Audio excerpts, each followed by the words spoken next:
learned here on the show. I saw a story and videos with the story yesterday. I put an eagle eye on it. I said, I'm not going to be gotten, but I don't think I'm being gotten, but I can't be gotten.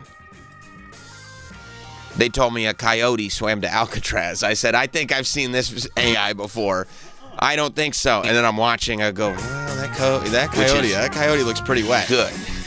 Yeah, we're going to cover it good. I thought you were going to say audaciously. Oh, I'm sorry. Audaciously is probably the better.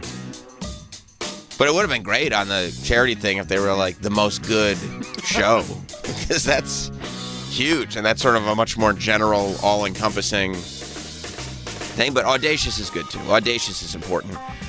866-969-1969 is the phone number to call. And I will tell you, based on all the lessons that we've learned here on the show, I saw a story and videos with the story yesterday. I put an eagle eye on it. I said, I'm not going to be gotten, but I don't think I'm being gotten, but I can't be gotten.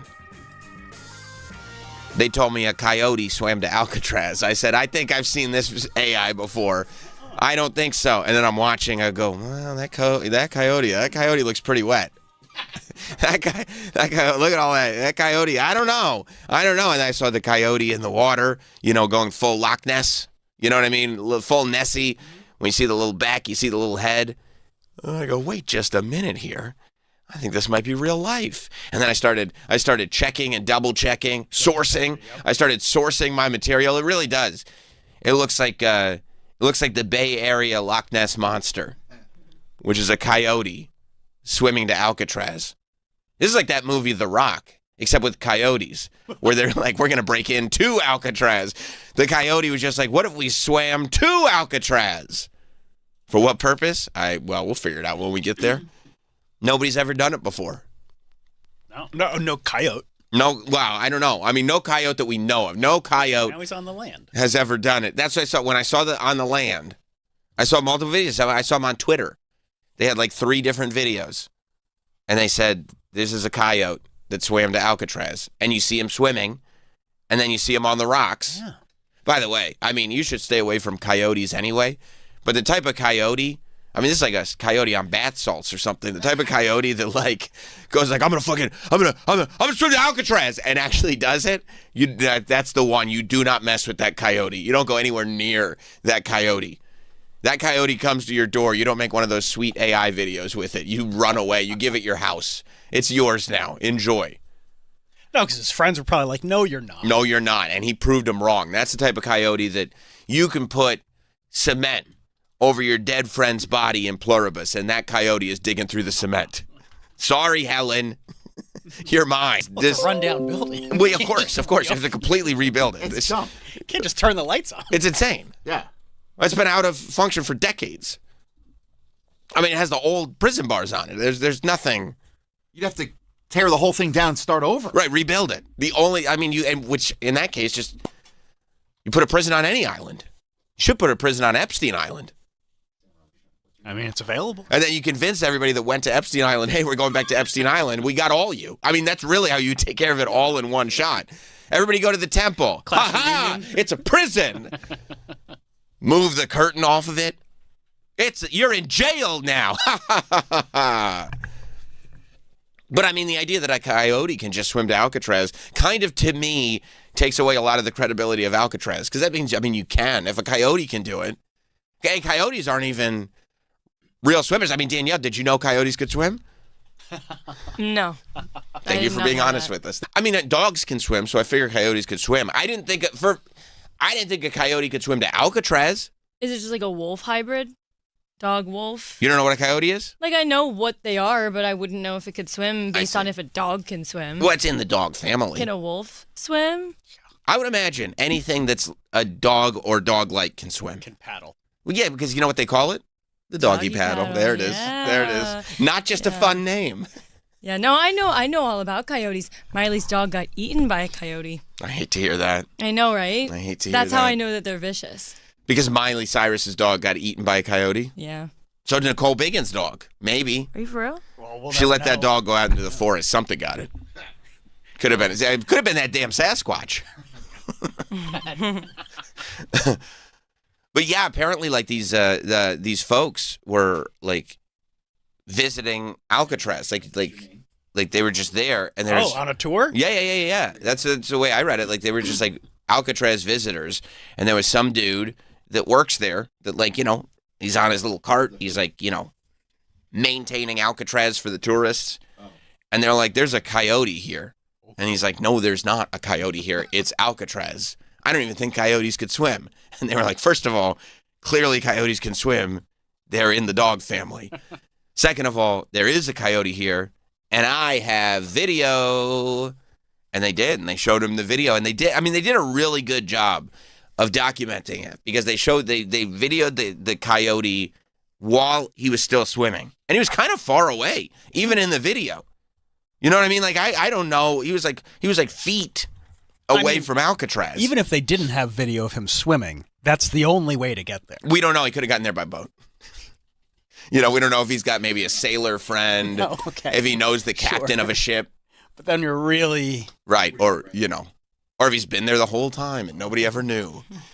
Yeah, see? Scroll up a little, Mike. You see, he's kind of, like, he's far away even in the video. Like, that's far. Oh, I know. And then he pulls up this coyote, and he's mangled. He looks like the type of coyote. He's one of the rare undomesticated coyotes. And he gets up on the island all wet from swimming, in an ocean or whatever it is. And he gets up on the rocks, and they're like, there's a coyote here now. But, like... He's like, yeah, I did that shit. I did that shit. Now, hopefully, a chick coyote shows up. We can make a whole coyote family here on Alcatraz. I mean, that's a pretty wild thing. Let's go to Ray in Georgia. What's up, Ray? So, being the devil's advocate, how about that destroys the myth that the water is full of sharks and no one could escape? I guess that is true. Didn't they say that there were sharks in the water, so you can't get out of there? Yeah. I mean, you can swim across. The coyote outswam the sharks. Can you imagine if there were actually sharks in the water and a coyote was sitting there? If you're a shark and there's a coyote right above you, it's got to be the greatest thing ever. You would think you see those 4 legs paddling, and you're like, oh, my God, this is fantastic. Just pull this motherfucker right down. The whole theory's blown out of the water now. Oh. That's right, Ray. I'm glad you made that noise after you said that. Oh. Thank you, Ray. All right. That is true. I wonder if there are any Alcatraz inmates that are like, what? We could have just swam the whole time. Like, this was never an issue. Getting on or off that island. If the coyote could do it. Well, yeah, I mean, you just want to strike fear into the... Right. Yeah. The idea is, I mean, that's why it's surrounded by... And the coyote also, like, you would think, well, even if you get there, the rocks are too jagged and you'll never be able to climb over all those rocks. The coyote just did it because the coyote doesn't have that thing where, like, they train you to be afraid of, like, oh, you'll drown, or the riptide will get you, or the waves will get you, or the sharks will get you, or whatever it is. No, that coyote's just like, no, I'm a coyote. I'll just go swim. But it is pretty remarkable, and it was one of those things that's exactly the type of video that I have to sit there. I had to quadruple source this to make sure, because I mean, you've also seen those AI videos like end up in newspapers, so it's not even like you could just single source it. See, it says, yes, sharks, including the occasional great white, are present in the waters around Alcatraz, but sightings are rare and attacks are extremely unlikely. That's because the inmates aren't jumping in the water. Of course they're unlikely. Yeah. I mean, there's probably like the potential for a great white to be in the water. No great whites. You don't think they even exist as a species? No. They exist. Oh, I thought they were just made up to scare children. The great whites will get you. No, but yeah, leopard sharks are common. No, I don't know. They don't want to mess with the coyote. Maybe they know these animals have instincts. If a coyote is strong enough to swim all the way to Alcatraz, I wouldn't mess with it. Because that's a coyote. I don't know. It still doesn't have thumbs. No, it doesn't have thumbs.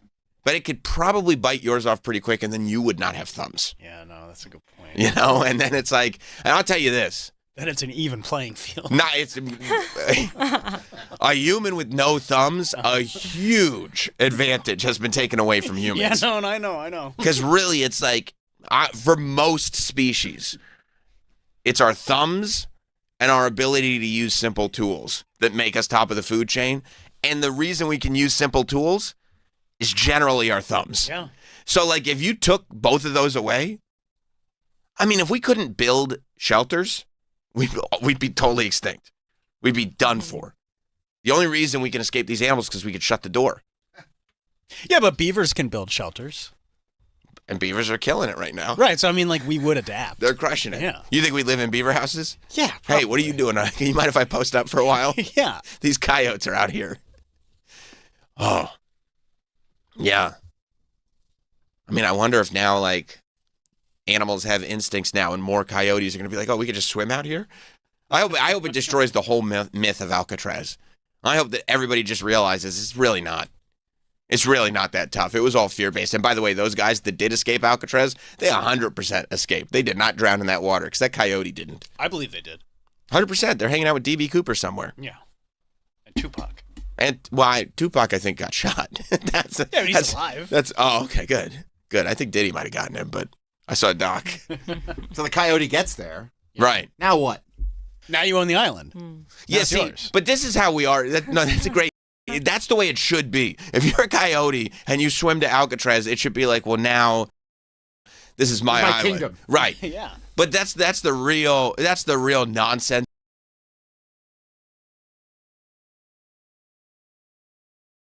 of humans. You know what we would do? Oh wow, I can't believe that coyote got all the way to Alcatraz. I guess we should put it to sleep. Yeah, that's the only. Well, I guess shoot it, right? Like, that's not right. This coyote appears to be the king of its species. There's nobody like it. We've never seen a coyote like this before. I know.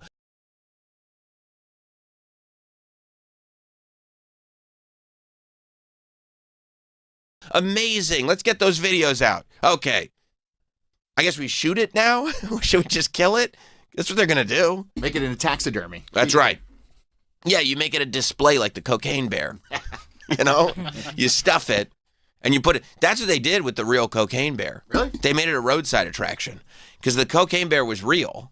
Like they're really like that. I mean, you know, the movie exaggerated like a lot.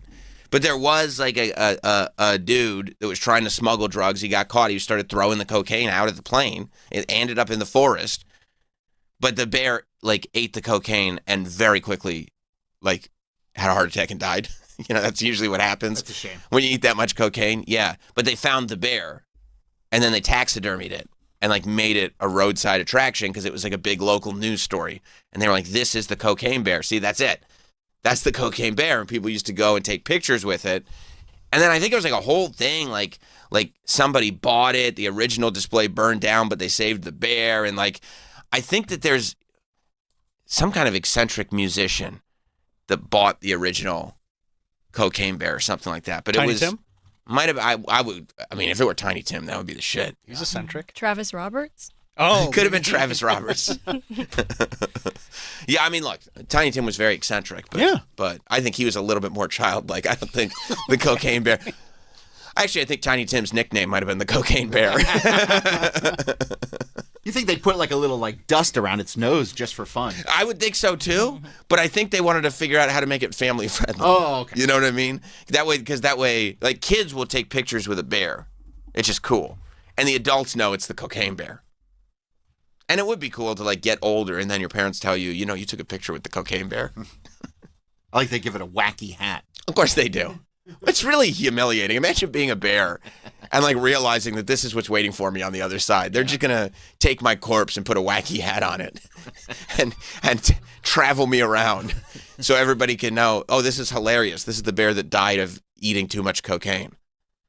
But I bet that's what happens to the coyote. They'll kill it, stuff it, put it in the middle of Alcatraz, and go, "This is the coyote that swam to Alcatraz." It's like cool. Maybe we should have let it live a little longer. I mean. It's not like we do that to humans. Imagine at the end of the Olympics. It's like, you did an amazing job. Like, you're the fastest human. We have to kill you now and stuff you so everyone can see you. It's not cool. Tourists can take their pictures with you. Right, forever. Wait, what? Yeah. Waylon Jennings, that was it. What this says, the claim that Waylon Jennings owned the cocaine bear has been debunked by Shooter Jennings. Maybe he just didn't tell Shooter because he didn't want to leave it to Shooter.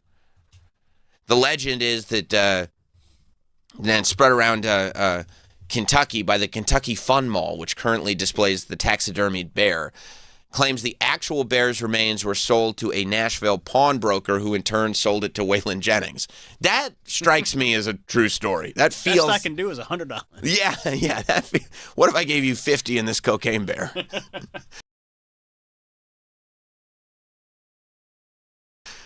The mall's co-owner even stated that they created a backstory that wove real details with heavy embellishments. What's the reality? Shooter Jennings has robustly denied this story, stating that his father never owned the cocaine bear in any way, shape, or form, and that the family didn't even have a house in Las Vegas where the bear was supposedly kept. He explained that the story was fabricated or shared with the Kentucky, that's AI, I can't even form a sentence. As part of a touristy thing. Oh, Shooter cleared it up. Oh, it's like a touristy thing? Oh, okay. I don't know. I like to believe that Waylon Jennings had a second family that Shooter didn't know about, including a house in Las Vegas where the cocaine bear lived.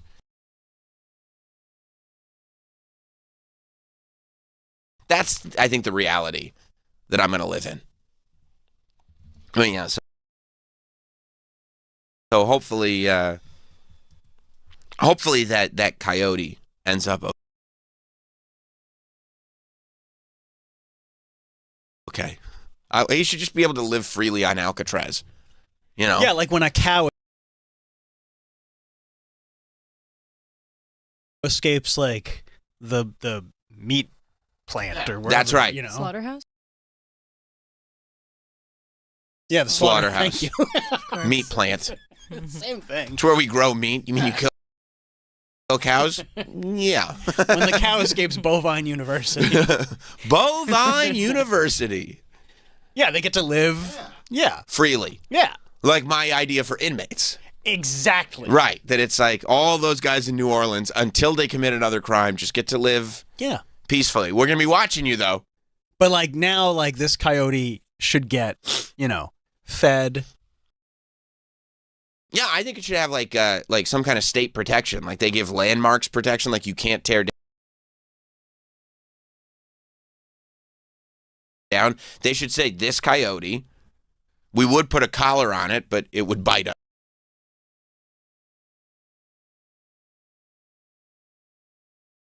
So, but the Alcatraz coyote, you can't mess with it. No. Because it's proved itself to be the king of its species. Feed it some, kibble.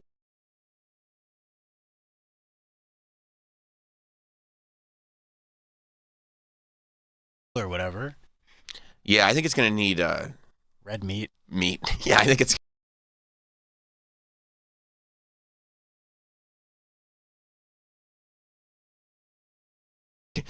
going to need some kind of animal. Yeah, the coyote will probably end up starving on Alcatraz because I don't know if the hunting's that good.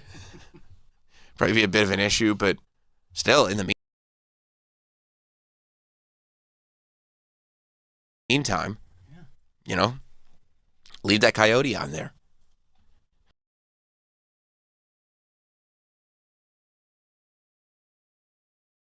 I did see, speaking of the of AI, and the fact that the coyote might have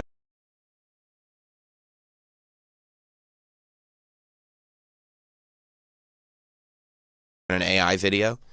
They were passing around a video of the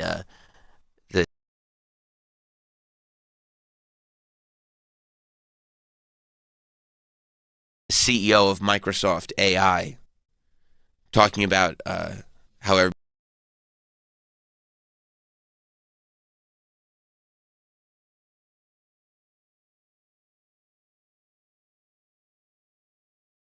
everybody's going to have an AI best friend within the next 5 years. First of all, it's really funny.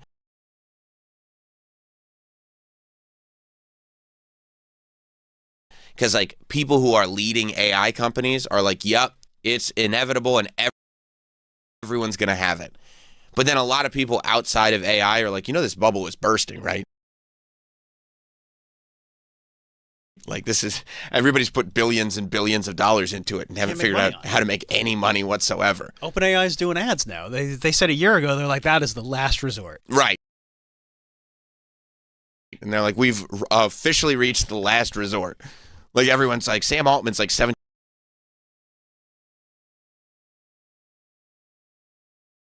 billion in the hole right now. That's a bubble. Right. And by the way,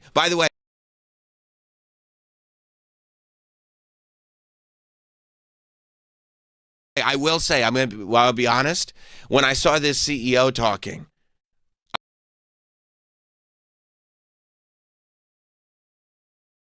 I also double and triple checked this video to make sure it wasn't an AI version of the CEO, because that sounds like some bullshit that these AI people would do. They'd make an AI video of themselves just because they thought they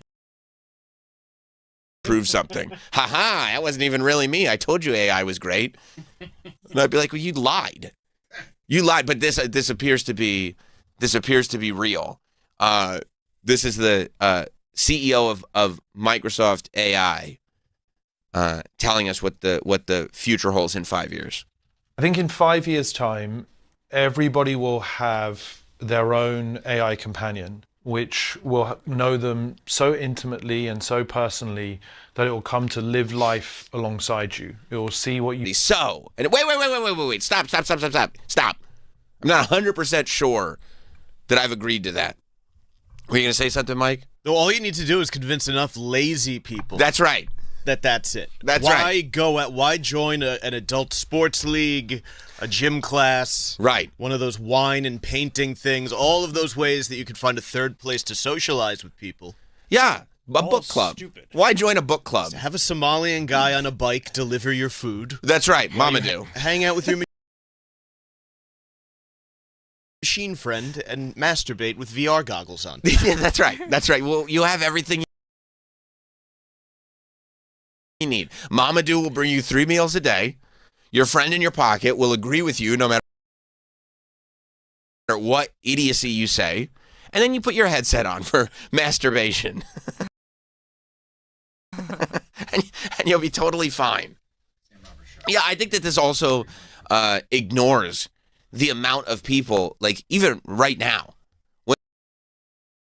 whenever there's AI stuff done, there's a huge wave of people that are like, I don't like this. I don't like the AI being used. Not interested. But yeah, exactly. There's a lot of people. Like not everybody is just fully on board with this. Like, yeah, we'll totally submit. You know what? This guy, as soon as this guy goes, no, everybody, within 5 years gets to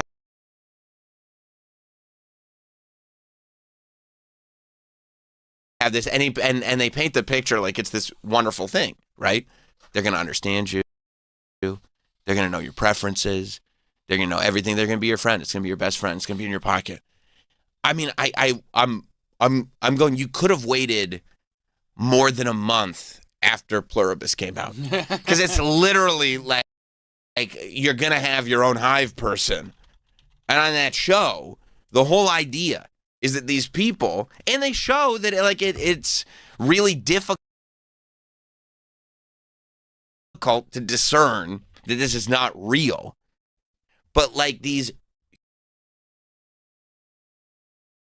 humans, and these are actually in human form, they're not like on your phone, that are specifically manipulating you to convince you that they're your best friend.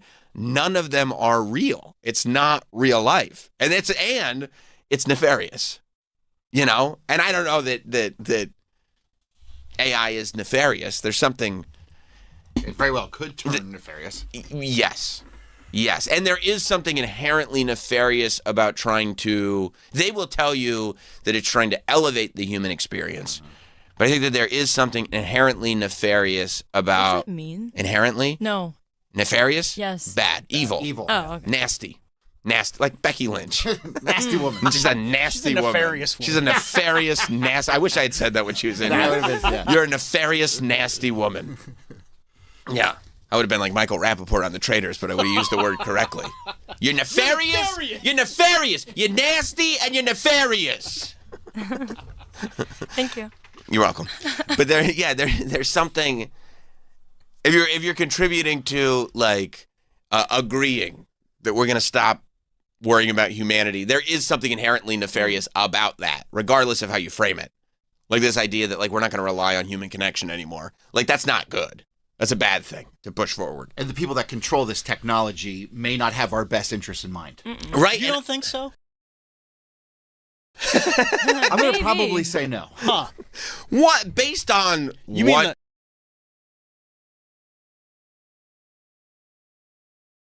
You mean the 5 billionaires? Yeah, based on what experience would you say that a company doesn't care about the individual? That's a weird take. That's but okay. I've never heard of that before. But if you think so, I mean, it's going to be, it's only a matter of time till people have microchips inside of them. And I'm sure the AI is hooked up to the microchips in some sort Well, of way. that's kind of where it's going because there was a report like a few days ago. Remember last year when Johnny Ive said that he was working on something with OpenAI that was going to completely change everything. It's not going to be in your pocket, blah, blah. It's not a phone competitor. yes. So a few days ago in like, I guess, OpenAI's... And he said it in that British voice, and he said it very slowly. Melted me. Yeah, and he said it in a way that you were like, I have to have this. Like, I don't care what it is, Johnny. The just most beautifully sculpted and curved, pearly white item that you'll ever have. And I'm going, I don't know what this is, but I have to. I Give it to me. have to have this. Remember when they spent years going like styluses are for total idiots? You'd have to be a fucking moron to have a stylus. And then Johnny Ive just goes like, here's my stylus. And you're like, how did I ever use this iPad without a stylus? It connects right to it. Yeah, I can't believe it. So you're telling me there's a magnet in this thing. But it's an AirPod replacer. That's what I heard. I heard that. It replaces. It's meant to replace your AirPods. That it's constantly listening, recording, cataloging everything that you do all the time, so that it knows everything about you. And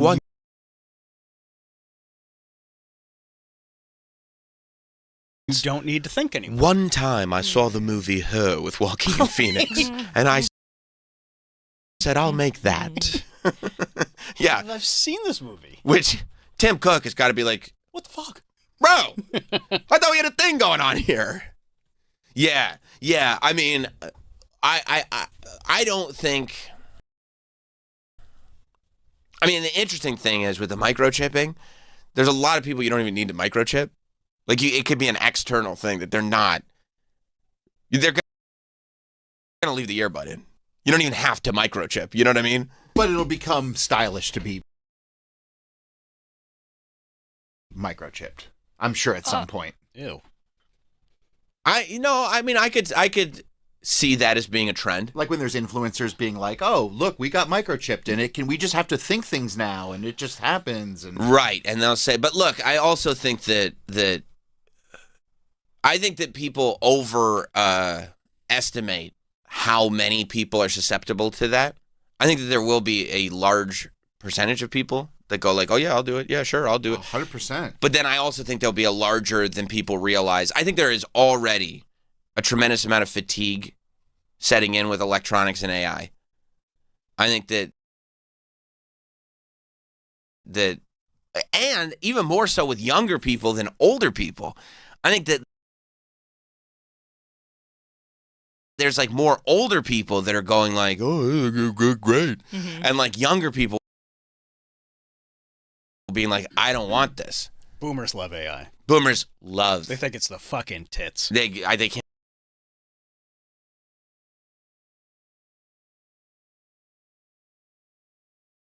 believe it. They can't Right. believe it. They're like, look at this. It's a picture of me.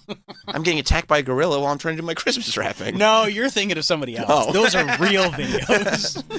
No, that's 100% right. I think that's a very, very interesting and telling thing that, like, the older generation can't get enough.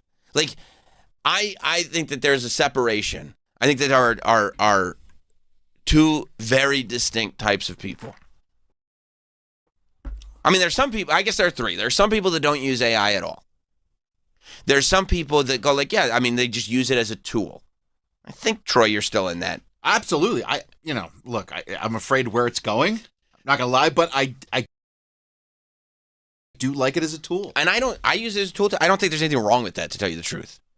But I think that the third group is the group that is susceptible to stuff like this.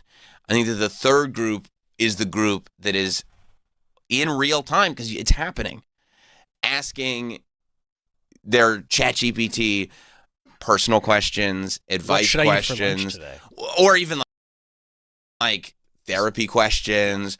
What can I do to stop feeling this way? You know, what should I do for my kids here? That's where, when you start to get into that area. What's a good present to give my kid? Right, that's the beginning. Bro, like, go to Figure it out Reddit. yourself. Like, Killer. it's so serious. I mean, that is All true. Of these questions, you could find so many things But from that real requires people. more work when you could just talk to your Yeah, phone. and that's the problem. Right. Like, work? What are you typing it in? It's still nothing compared to what it would have been years ago when you had to go to the library or something. That's right. I told Like, you. I was oh. yelling at my AI when they were getting all the John Cena facts wrong. They didn't know what the fuck they were talking about. And it made me lose complete faith in the technology. That's Yeah, what it ends up taking longer anyway. You get more frustrated because you're not getting a clear answer. And you have to double check. Because here's what happens. And now if they're going to run ads and it's sponsored, Oh, forget about that. Yeah, I'm especially sorry because, you're feeling down. Would you like a Wendy's Big Bag? Yeah, and you're like, You know what? Actually, that sounds pretty good. yeah. And then and you're like, is this going to help me? And they're like, studies say, okay, all right, I'll get a Wendy's Big Bag. Wait, I was supposed to scroll past that to get the actual answer. Studies show that the McDonald's Adult Happy Meal is 5% happier. Yeah, that's why they call it that. Otherwise, they get sued for false advertising. All right, I mean, if you say so. Like, you can't trust anything that's sponsored now. No. Come on. No, of course not. Of course not. Yeah. But, like, you have to double check. Still have to double check everything that it says, because it's just, because it gives false information all the time. But yeah, so, I mean, look, I think the same thing I thought about, like glasses, for example. There are a lot of people should I take convinced mine off? that no. Leave yours on. I don't care if there's AI. don't like baked them, in. I'll take No, them off. I want them on your face. Okay. Those beady eyes will just suck the soul right out of a body. You say the word and they're off. I do appreciate it. I won't be saying that word. But like, I think like people are using, like Meta glasses as like a tool or whatever. But I don't know that anybody will ever wear, unless they already wear glasses. You mean like the Ray-Ban one? Yeah. They're only wearing them to video. to video?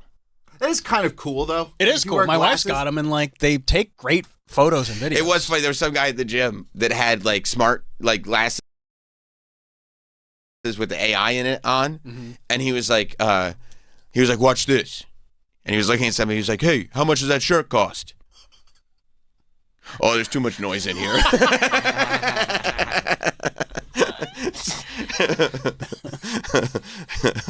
Yeah, that might be cool when they are constantly recording, and then you can go back and No, see. that won't be cool. No, it'd be actually invasive. Yeah. It's an invasive thing. To I'd be like, who? To the person wearing to it? me. Yeah. If you were wearing them, Yeah. But maybe you'd know. You're To just the like, oh, woman these- walking in front of you. I would say that's true. Yeah, how about the guy who drops his glasses? Oh, Yeah. and it's now we're getting under the skirt shots. There's How just about going to be guys hanging out on the bottom of the subway steps wearing these things. Yeah, I mean, so many men will be laying down with glasses on. They So use many- them. Yeah, like you're gonna need you should already, by the way, on these glasses have a sound. Whoop whoop whoop. Well, that's why they're supposed to be a red light. I know. I think people cover them, though. Of course they do. Yeah, Those like all those like Riz cams. You ever see those? Yeah. Yes, I do see those. That's like a whole thing right now. I know. They like to riz up. Well, And they'll lie to them too. They'll be like, "Are you recording me?" And they'll be like, "No." No. no. Just a straight It's up like, lie. oh, you're an asshole. Like, why are you putting that online then? She asked.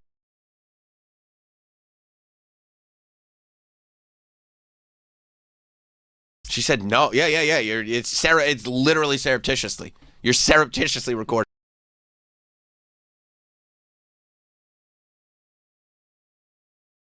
her. Yeah. Yeah, I mean, yeah, it's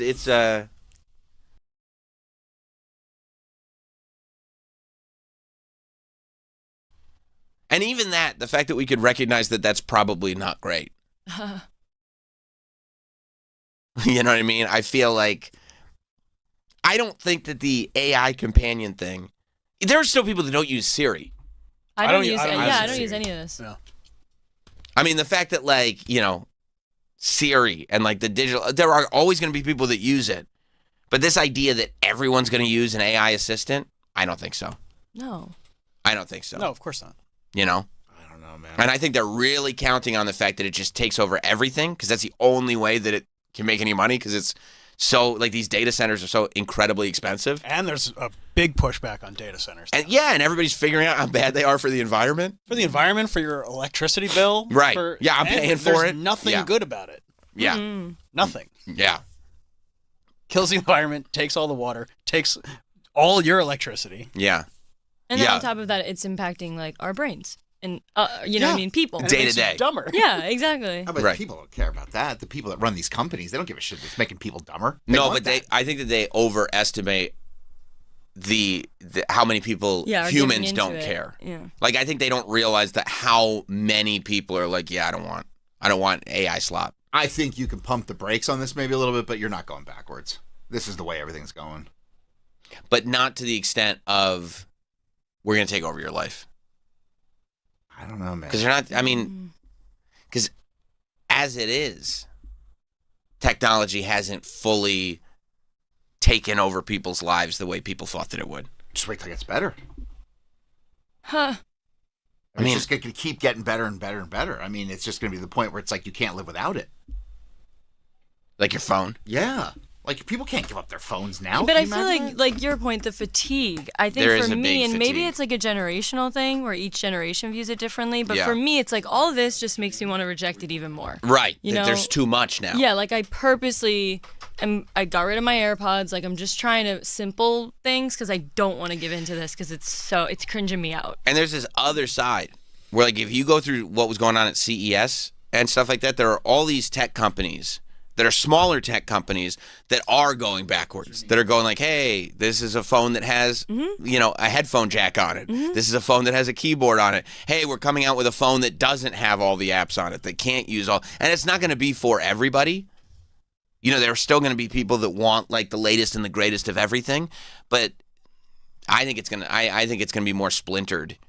Yeah, if than you, anybody if really you realizes. actually look up, there's a lot of articles right now too about how Gen Z is going kind of Literally just reading analog. one it was on Drudge a couple days ago, Yeah. how Yeah. Gen Z statistically is unplugging more and Yeah. more and more. Yeah. Like consciously. Because I think the older generations are kind of like, well, this is it, whereas for course. me, it's like, yeah, but we're still young and we're still like, we don't want this to be the rest of our And lives. I don't. Every generation that gets to a certain age kind of believes that it'll be the last generation.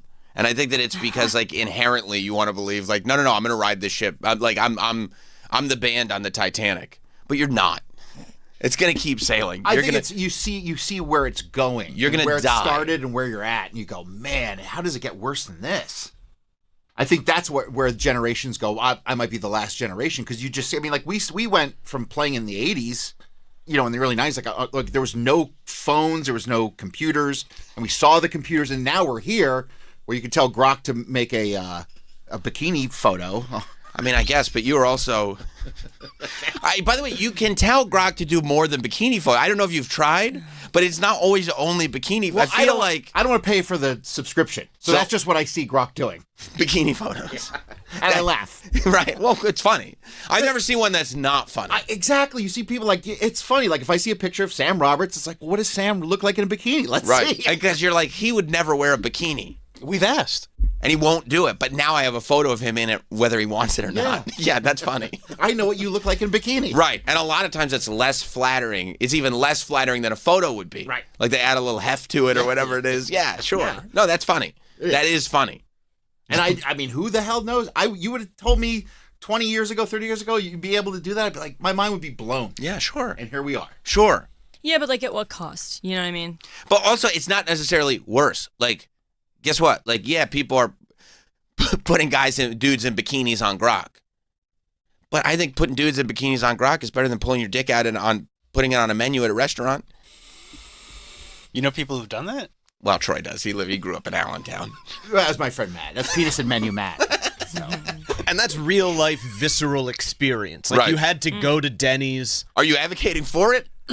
I'm advocating for He didn't do it with his AI friend. No, that's true. Yeah, exactly. That was real life friends. Oh, so we're pro dick in the Of menu. course. Oh, I didn't know that. If Oh, it okay, happened that's- in person in real time, Right. anything. if you're with Right. your friend, if you're yeah. creating memories, Oh my God. And it wasn't nefarious.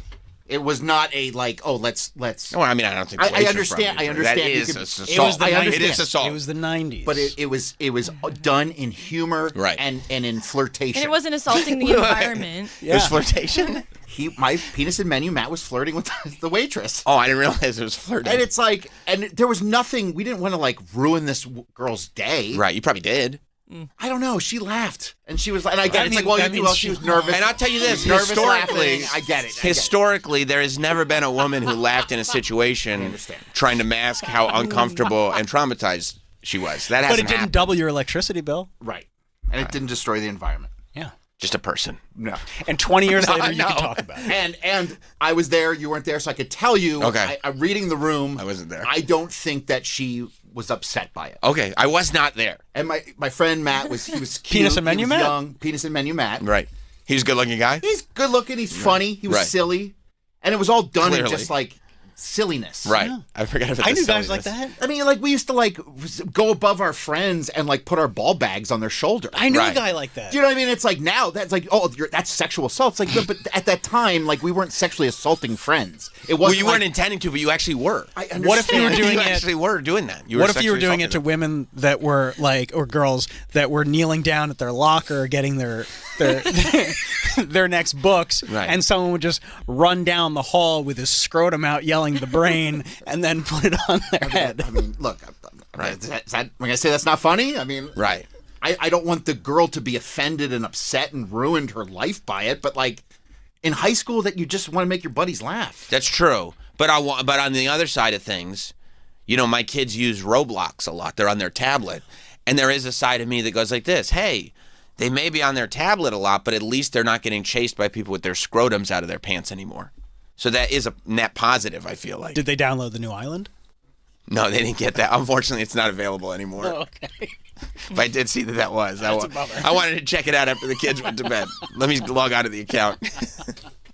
Somebody made Epstein's Island in Roblox. Oh, okay. Yeah. That's cool. I would say, a smattering of comedic penis, which comedic genitals are always funny. Sure. There And you know, in film, you have seen that be pushed forward. I think that there's more comedic penis now than there has been in a long time in cinema. Well, I mean, Porky's was the OG. Yeah. Porky's was But great. forgetting Sarah Marshall. Right. Comedic penis. He's waving it back and forth. You can hear it slapping on his own thighs. That's very funny. And imagine being broken up with right after you had done a penis trick. Yeah. That's a funny scenario. At least you go out on a laugh. Right. Jerry taught us. But now you have these dating apps where as soon as guys get a match, they're firing off a dick pic instantly. It's really too much. And now you're getting bombarded by dozens of penises in the safety of your own home, whereas the brain in the I high see. school hallway was like, well, this is just some guy with his bag out in front of a few dozen people. You know, that's a good point, and at least the penile would then stay in the school. You'd be like, that was tough. That now it's invading you in your home. Yeah. Right. I see that. I see this creeping into your window. Yeah, there's safeguards in place. I see that. You're right. You're right about that. And I did see, speaking of like dating, they were talking on the radio this morning about how like now these people who meet on dating apps, they said that it's trending forward where instead of actually getting like time to know each other, that more and more people are starting on the first date going over all the hot button issues, politics, religion, like finding out, are we, like, who'd you vote for? Are we compatible? Like, first date, let's get it out of the way. And I'm like, that feels like a bad idea. Well, you don't want to waste time. Yeah, I hear you. You don't want to waste time. Imagine you have your, you know, your things. I know, and but this is going to be crazy. But what if there's an idea, right, where you meet somebody and you get along with them and your politics don't match, That would be weird. but you still get along as humans? but if it's non-negotiable, then it's like you gotta What's go. a non-negotiable? Religion. I think people are very religious and they're like, this is what, if we're going to raise children, this is how I want to raise them. Well, listen, if you are in this space where you're like, this is my religion, this is how we're going to raise children, maybe Tinder ain't the spot. That's a good point. Christian Mingle. Maybe get on Christian Mingle. All these thoughts on Christian Mingle. Yes. You know? Yeah. Maybe that's where you go then. Maybe you're not maybe swiping right and swiping left and then going like, how do you want to raise our children on the first date? You know, maybe you're a little disconnected from where you're at. You know, going out to coffee and going like, by the way, good news, he has risen. Like, you know, that's probably, I don't know if we're on the same page here. Nice to meet you. Have you heard? Yeah, have you heard the good news? We've also got this weird spot where we decide that people are inherently pieces of shit because of their political views. That's my point. Like there's no let me get to know this person and then I find out that they feel one way or another about an issue, but I like them so much because of all their other wonderful qualities, but Yeah, like, Right. Tell me a different perspective. Right, or like, you know, I accept you for your eccentricities. You know? Yeah. Like, yeah, the idea of going like, I don't know, you know? A lot of people say it's not good, but there is this side to it. And it's like, what are you, fucking red-pilled? Get out of here. Get out of my life forever. Like, oh, I just swiped. That was quick. Thought we were going to talk about music or something. Now you got to get down to the brass tacks. I know. And look, there is that side of it, but I think that there's going to be more of a bubble burst in this AI thing than people realize. I hope You know? so. I think so. You know, and I think the technology should grow. Oh, it's going to. You know, and I think it should. Like, you can't just stop growing. You can't just stop growing tech. But I think that as it's growing, you just look at it like there's a consistently growing, as much as there's a growing population of people that are using this tech, there's just as quickly a growing population of people that are going like, whoa, I don't like this, I don't want this, I don't want that. Every single time. Like, you look at something that was made with AI and look at the comments on it. Every single time. I don't like this is AI slop, I don't like this, I don't want this. Like, there's a huge wave on the other side of it. I hear you. And I think people are also really looking for a human connection. I just had this conversation with a friend the other day. Like, hardcore right now is bigger than it's ever been, I think. Like, with Turnstile, you see their shows. I mean, it's incredible. And I think people want that experience. Yes. They want to be with other people that are experiencing this one thing. I think that's right. Especially, you know, pandemic babies that, like, had that taken away. Well, and when I say pandemic babies, I don't even necessarily, but I mean, I'm sure the kids that were like 4 or 5, when you're just starting to make your first friends, that didn't get to do that. That was delayed 3 years. I mean, every age group had a different experience with that I think it's taken years to kind of shake off how screwed up that whole thing was. Yeah. You know, just from a social perspective, just like we're not supposed to be locked up like that. Bro, I turned 18 and was on Netflix party. Oh. Like, literally stuck in my bed. It was like, hey guys, it's my birthday. Let's all watch Tiger King together. Oh, Crazy, right? 18. Tiger 18th King 2 birthday. was good, though. I didn't watch that. Well, First only 10. one part of it. First 10 of the first ep was lit. You should watch it. No. No, Watch you the- Trigger. I'd be Just triggered. watch the first 10 You'll minutes. see That- somebody you like, and then just turn it off after that. It doesn't. Okay. I'm on it. Okay. That is true though. That's That down, like down. like those pandemic era like staples. Like, I don't know if I could go back and watch Tiger King now, because I remember I don't like associate it like that. I mean, it's because it's so good. Yeah. It was a great story. It was. That would have hit regardless I think of you're wherever right. we were. I hope so. I think you're right because it was a hit, but also, I mean, it was just so like. But I mean, we've had those before and after. Like what? Like doc series, you mean? doc Yeah, series 100%. that just hit the entire public. But I just mean the fact that like Making a Murderer. That was such a phenomenon that if I were to go back and watch it, I would also kind of remember like where I was when I was watching it and everything. Not me. No. Like I'm definitely like that with pandemic era wrestling Well, that was different. because it looks so different. Yeah, you know exactly when you're see it, seeing it. yeah. And I was like, whoa, this is rough, dude. Yeah. This is crazy. Yeah. But does that mean like when you were you a senior in high school? Yes. So you didn't go to your prom? No. I was see in what I my mean? bed, bro, like on those days, it'd been like, oh, this would have been the senior picnic. Oh, this would have been this would have been this. And I really cared about that stuff. you Of know? course, a lot. I really should. wanted it. I was thinking about that while it was happening. Like, it's gonna cost us a lot. That there's like, and it was like 3 years of it. That it's like there's 3 different groups of people that just won't have this thing. Mm-hmm. You know, but I also think that that's gonna add to, like you just said, Troy, the desire for human connection. Oh, yeah. Where it's like your whole generation, Danielle, was sitting there going like, we know what isolation is. We don't really want to get back into that. Mm-hmm. And so it's like, so there is I think going to be more of a push for like traditional, actual human contact. Yeah. And because for us, it was right when we were becoming adults. But we Yes. couldn't become adults. Right. You know? Like it was like, oh, now I Right. have a curfew too. I need to be home by 10 and I can't even sit in the car with my friends. Like it was just so weird. Because it was like a town curfew. Yeah. And it was quarantine. Like you had to. That's right, because 6 COVID got feet- more contagious after 10 Yeah. p.m. Yeah. Bro, I mean, come on. It was crazy. That's you when know? it came out.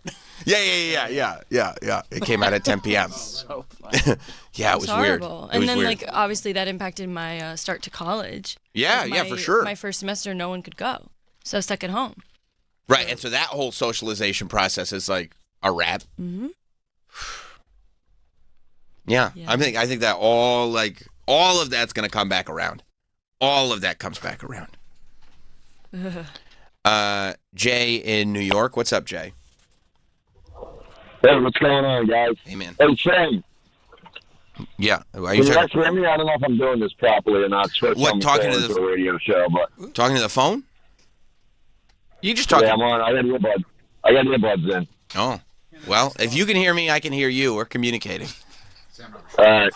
Yeah, so I put that picture, when I first saw that picture, AI, I got into an argument with AI over that picture because I I literally don't know what he's talking about. sent him a picture of you, telling him to give you double D boobs.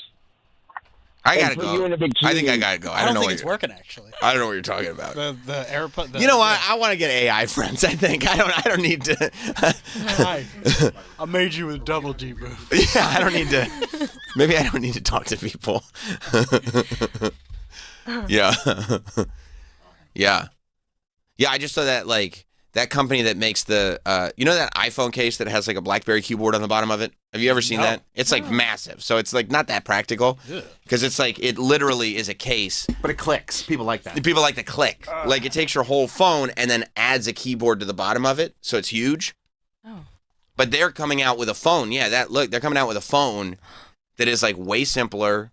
It has a keyboard. It's like very That's a similar BlackBerry. to what a BlackBerry was. I mean, that's what it was. And it's like, and they're marketing it pretty smart because they're like, no, this is just a companion device. We're not trying to replace your phone. But I feel like devices like that, it's not going to work for everybody. Like, I don't think everybody's going to go like, oh, let's just give up all this great tech. Clicks. But I think there's going to be enough. Like you would have that in addition to your phone, Well, that's how they're pitching it. just for That's not your calls phone. and That's not your stuff? phone. It can be. But the way they're selling it is have it in addition to your phone, right? Like a I'm not gonna Kindle. carry around 2 things. No, but I like that because then, for instance, if you were going to a concert or something, it's like, let me just take this one for just Right. calls and texts, but I'm not going to get distracted by social media and other stupid shit. Right, like I think that's the pitch that like But then you can't take photos and let them know you were there. there's a Can you- camera on it. Is there a camera on it? So they will know. And then maybe you bring like a digital camera. I don't So know. don't worry. They'll find out. Because I gotta let Yeah, them know. dude, I've seen so many of these ladies that love taking pictures of themselves. You know these ladies love taking pictures of themselves. love it. They get all glammed up, they take pictures of themselves. You know these ladies, Troy? Oh, yeah. Oh yeah. so many of them now are using digital cameras, like old school digital cameras with a card in them. Mhm. And I'm like, the fact that like there's that many people that are going backwards, I think these AI people are working double time to convince you, like, no, it's inevitable. Everybody submit to it. Everybody submit to it. And it's like, I don't know if it's as inevitable as you think it is. You know how expensive like old school like point and shoot film cameras cost now? Yeah, because everybody's buying them now. And and you should not buy them because they're made to break. Like, Right. But people are spending like $150 on these old, film point and shoot cameras that used to cost $20, but they cost $20 for a reason. like because the they cheap will ones, break. Yeah. They're intended to not last long. But like Like the people ones you want used them. to back in the day, you get them for a kid. Yeah. Right. But people want them now. Yeah. Because the pictures come out better though. Of course they come out better because, the iPhone's Yeah. AI algorithm Yeah. that makes photos look better never looks better. Mm-hmm. And there's a huge pushback on that. I think all cameras should have software. Why would you need it to look like it really looks? Yeah. No, we can make it look better. No, I don't want it to look better. I mean, listen.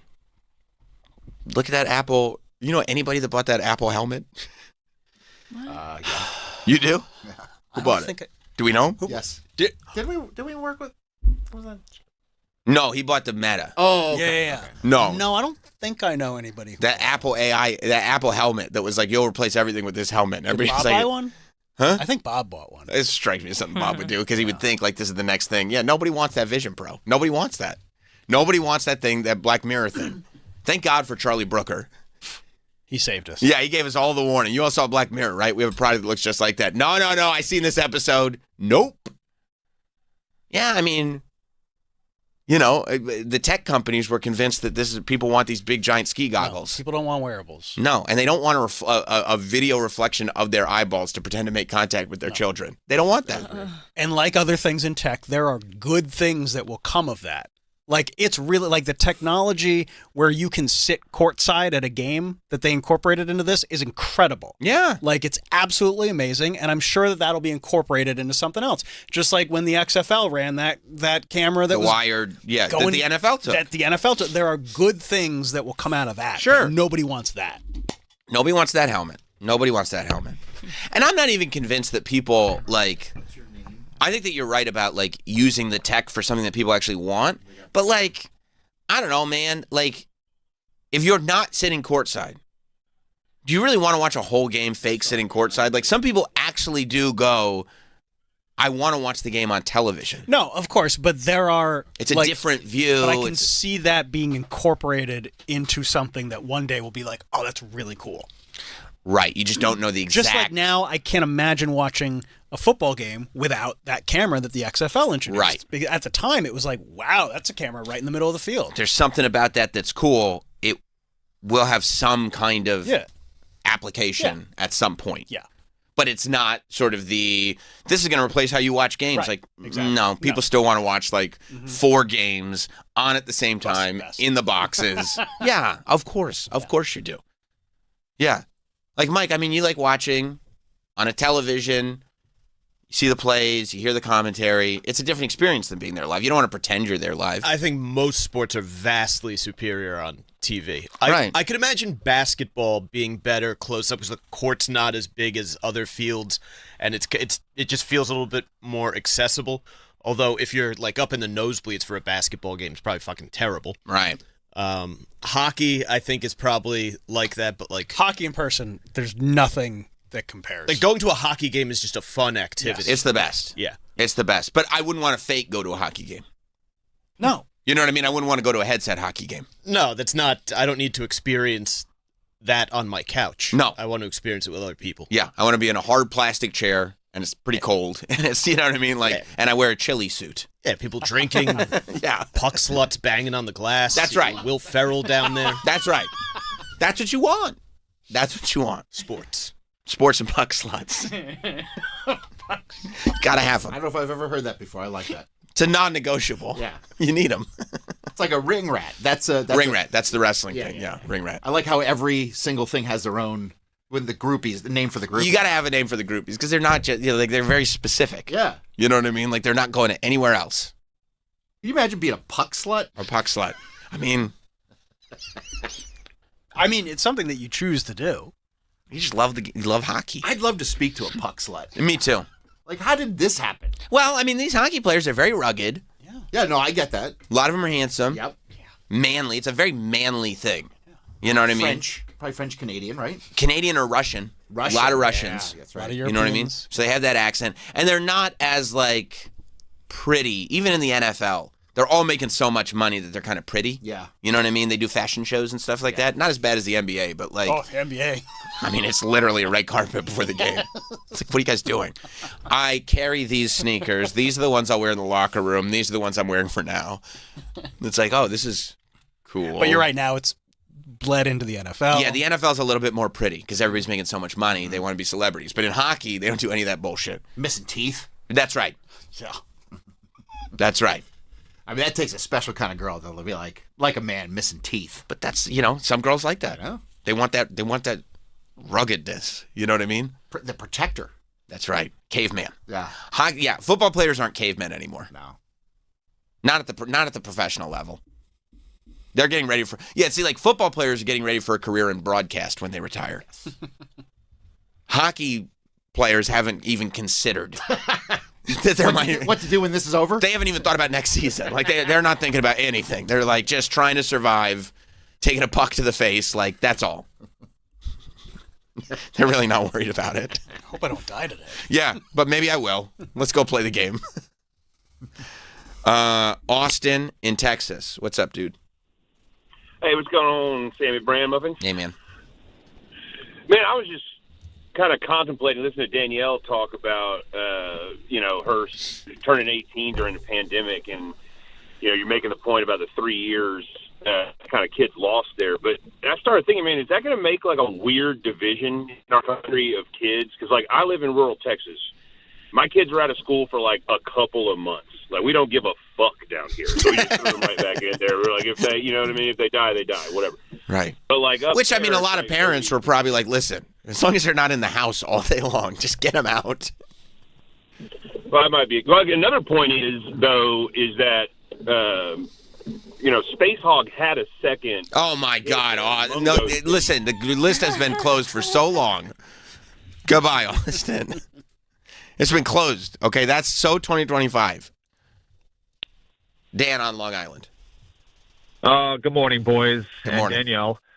I don't mean to bring the show down, but, you guys are a little irreverent, and, I figured I would give it a shot. That's so a good point. I think a lot of our problems are a result of ignoring the warnings of our history, and specifically with AI. Mm-hmm. There was a documentary in the 80s about AI where a teenage boy ends up playing with this AI simulator or whatever, and ends up somehow accessing a piece of military-grade equipment called the Whopper.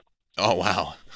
I think I remember that doc. And instead of playing a game, it ends in almost global annihilation. So, I would be a little suspicious of AI if I were you guys. That is true. I mean, they spelled it all out for us. I'd like to play a game, It was right there in front of our face the whole time. The whole world almost And we said choose to ignore it. We do. We choose to ignore it. Really sad. Every single time. Thank you, Dan. Every single time. Meanwhile, these ad agencies are getting taken over by TikTokers. You see what happened? So, like, I didn't even know this was going on. But there was this young lady on TikTok that I guess she was making jingles for different products, And one of the products that she made a jingle for was Dr. Pepper. And people went nuts for it. And it really was, do you have the original TikTok? It really was like it caught fire. It was just a young lady and her phone just like, hey, I got an idea for a Dr. Pepper jingle, and here we go. Your dad's got to hate this. I mean, he's probably everyone can do his job. He's probably happy to be out the business, to be honest. Yeah. Because look at this. She just puts up on TikTok, and God bless her. She puts up, and this only happened last month. This was posted on the 23rd of December of last year. Okay, right before Christmas, and a miracle happened. Okay. A miracle happened. She added Dr. Pepper, which was smart, and goes, "I have a theme song for Dr. Pepper." I have a theme song for Dr. Pepper, and it goes like this. Dr. Pepper, baby, is good and nice. Doo-doo-doo. That would be the end of the video. Perfect. I mean, By the way, I'm looking for any flaws in this thing. I love it. 10-10, no notes. Yeah, and you're a musician. And I'm obsessed with jingles. You do love jingles. I love jingles. I feel like that was like my calling in life. Oh, to be like, Have you thought of good jingles? I love jingles. How I got a job here at SiriusXM was from jingles. that's right. Remember SiriusXM's old commercial was SiriusXM, baby, it's good and nice. That was you? Yeah. That's awesome. Doo-doo-doo. No, when I was an intern, I wrote maybe like a dozen jingles for the coffee house. And they loved them, and they were like, okay. And then I was able to get a job. Isn't that great? Like, that you write these jingles, right? And then you get a job. And you're like, you want me to write more jingles? And they're like, no, just program music. And you're like, okay. Thanks for that. Listen, I was grateful. The fact that you got in the door is a good thing. I was grateful to get in the door. That's right. That's right. And now you've written jingles for us. And I love it. It's like my favorite thing is to just constantly keep coming up with like ridiculous stuff. Right. Right. Because, I mean, jingles will never go out of style. I don't understand why they stopped doing them in a big way. There's still some jingles around. I think they just became cheesy and kind of cliche. But I feel like they're on the comeback. And I also do feel too. like not noises, but just like the Netflix ta-dum. Ta-dum. Like that replaces Oh, jingles right, a lot, where it's just you like know? a sound. Now it's like, that I you know that associate sound. with the brand. Yeah. Yeah, it's brand. Yeah. Yeah. No, I think that's right. But I also, I love a jingle. jingles are great. Yeah. So you loved her jingle. The second I heard it, I was like, that is amazing. You really? I did, because it's just so simple. Yeah. Right. And that's just what it needs to be. You can't overthink it. It has to be simple, and it has to get caught in your head. And it makes you kind of happy. It Like does. the melody. It's a really nice melody. It is. And also, like, you know, is soda the best thing in the world for you? No. Should you be drinking soda all the time? No. Why do you drink soda? Because it's good and nice. Yeah. Right? I feel the same way. There's a new Domino's jingle, and I'm like, that's fucking great. What's the new Domino's You haven't seen the commercial? I see the I don't commercial know. all Domino's. That's great. And I'm like, that's so brilliant. They just stretch out the M to make it That's right. I've seen it on the pizza boxes.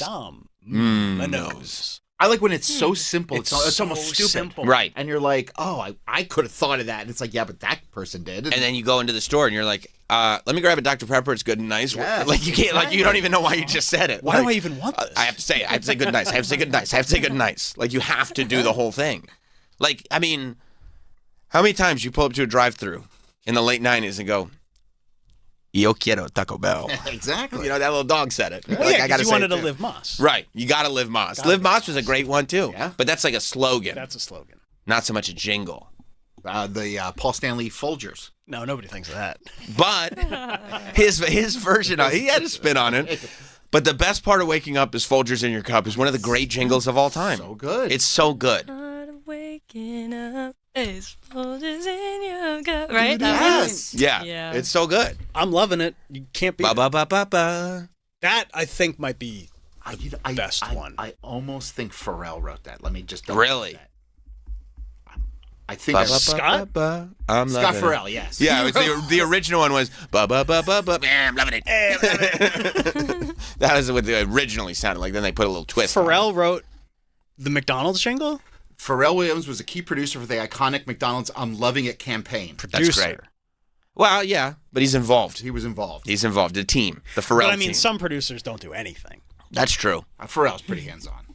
I would think so. I would think so. And that does feel like when you say that, that feels like a like you know that ba ba ba ba ba like that feels He wrote Happy. right. Yeah, exactly. Right. Right. So I could see it. Yeah, he knows how to write a hook. Yeah. We should get him to write some jingles. Pharrell? We got Troy. We don't need Pharrell. I mean, you take. Listen, if you could take Pharrell, Yeah. I'd take Pharrell. I call him for real.